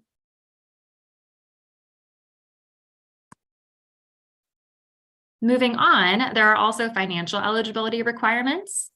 There are some kind of general pieces of framework to consider within this, which is that within the one system, there are available assets that are used when reviewing a family's circumstances for eligibility. Those include both income and resources as available assets, and those are determined on an individual basis as either countable or excluded resources. All of that is kind of put together into which assets, income and resources are utilized for those income and resource thresholds we talked about. So for the income, that'd be 200% of the federal poverty level, and then the resource threshold is under $1 million for the family. And then they're also considered either available or unavailable to the filing group. So sometimes families don't have access to resources or income, such as if they're in a situation of domestic violence where a survivor doesn't have access to those assets, or if accessing them in a bank account or whatever it might look like would result in potential safety concerns for the survivor or their family. If they don't know that they have the asset, that wouldn't be something that the department would hold them to. And then also portions of jointly owned resources that aren't owned by the individuals in the filing group. So essentially just counting the things that that person owns and the portion of it they own. So every element of financial eligibility kind of goes through this screening of either countable or excluded. So excluded means just not counted. Countable means we're factoring that into their income. And then also of those, which of them are available to the families, where those should still be included for accounting for their income and resources, or unavailable, where those really should be excluded when we're looking at how to determine their eligibility. I realize that is a little bit confusing, and it's just the kind of the functionality within the one system that we're working within for other programs as well. Moving on from here, we have some logistics around kind of time frames here. So income is considered available the dates received or the date upon which a member of the filing group has a legal right to the income and the legal ability to make it available to them, whichever one is earlier. There are some situations in which the date income is considered available differs, and that really happens in situations of withheld or diverted income, or income that is averaged, annualized, converted, or prorated. And that would really just be applicable for that period of time that is averaged.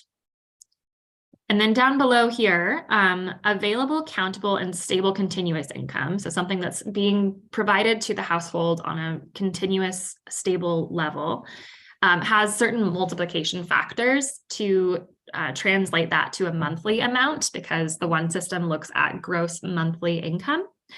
And so you can see here those multiplication factors: ×1 if paid once per month, ×2 if paid twice per month, 2.15 if there's biweekly or every other week payment, and then 4.3 if the family receives payment weekly.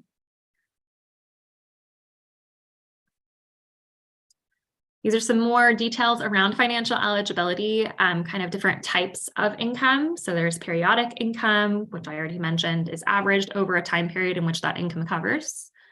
Lump sum income is income that's paid at one time, or it's paid too infrequently to reasonably anticipate, and that is excluded when looking at a family's income situation.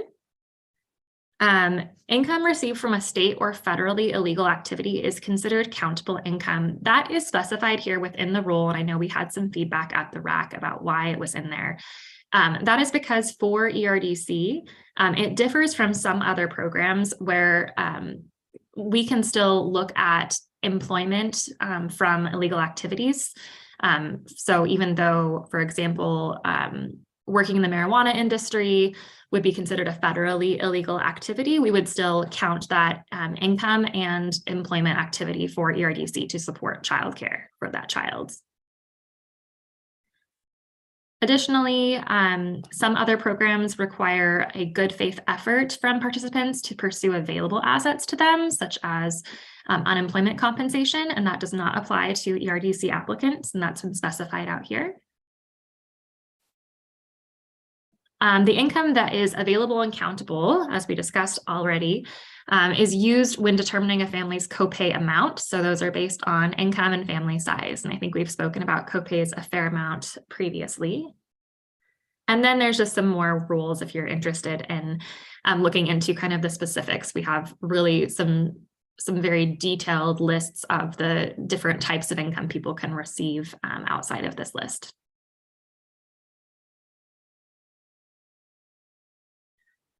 So having financial eligibility rules, why is it important that we have these, that the council adopts them? The reasoning here is that it creates a clear and predictable structure, something where it's transparent for all applicants who are being evaluated for benefits. Additionally, it provides the department the opportunity to discount forms of income that shouldn't be counted when evaluating eligibility. So for example, one of those very specific income types is foster care payments, as well as guardianship and adoption payments. So in those situations, the Department of Human Services in collaboration with the Early Learning Division, but soon to be the DELC as well, does not count those income types when we're looking at the family's available income.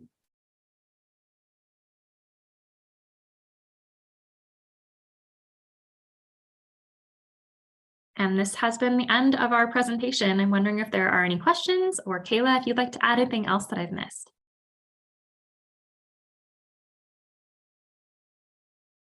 I'm trying to keep us on time. We've got 3 whole minutes for questions. Sue looks happy. Peg is laughing. There's Yes. jolliness. Yes, I think we're all jolly at the end of 4 hours of looking at our screens.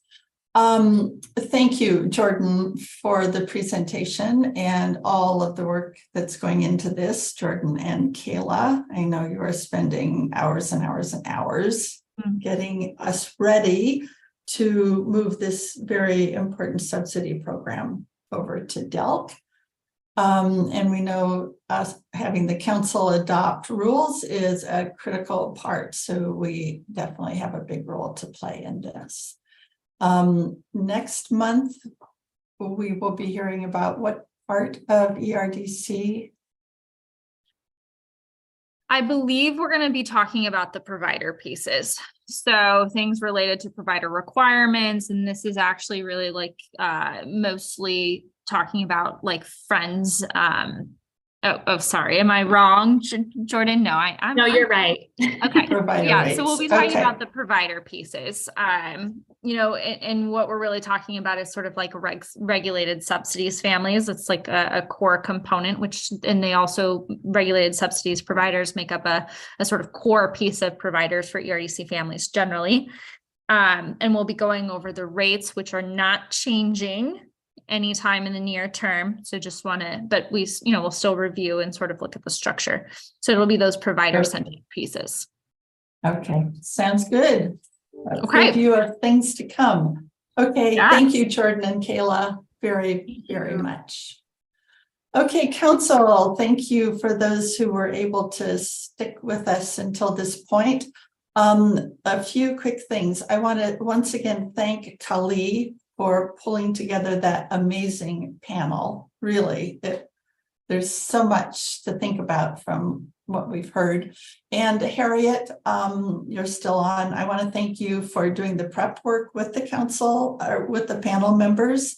Obviously, something really worked today. And we'll hope that we can have the same magic next month when we have a panel of researchers who are really the leading edges in research in early childhood in Oregon. So that will be our panel in April. Please remember in April, we decided last time we'd have a hybrid meeting. So those of us who can drive to Salem and be there for the meeting, we will be in person. And those who can't be there, obviously we will have the Zoom option. But, it's a free lunch if you get there. So let's see. Oh, and the legislators are right across the street. So you could go over and chat with some of them about your top priority bills while you're in town. And then also please remember the May 24th meeting is when we're going to be in person in Salem. And the whole meeting will be focused on Raise Up Oregon, looking at all of the feedback and input from the very aggressive engagement program that staff and hubs are undertaking now. Speaking of which, Kali and I spoke with the strategic statewide, what I'm forgetting, statewide interagency coordinating council, which focuses on EIECSE issues. And talked to them about Raise Up Oregon, and they gave us 4 pages through the chat of feedback and ideas and to incorporate in Raise Up Oregon. So know that there are lots of opportunities to speak to other groups that are also focused on 0 to 5-year-olds as you're able to.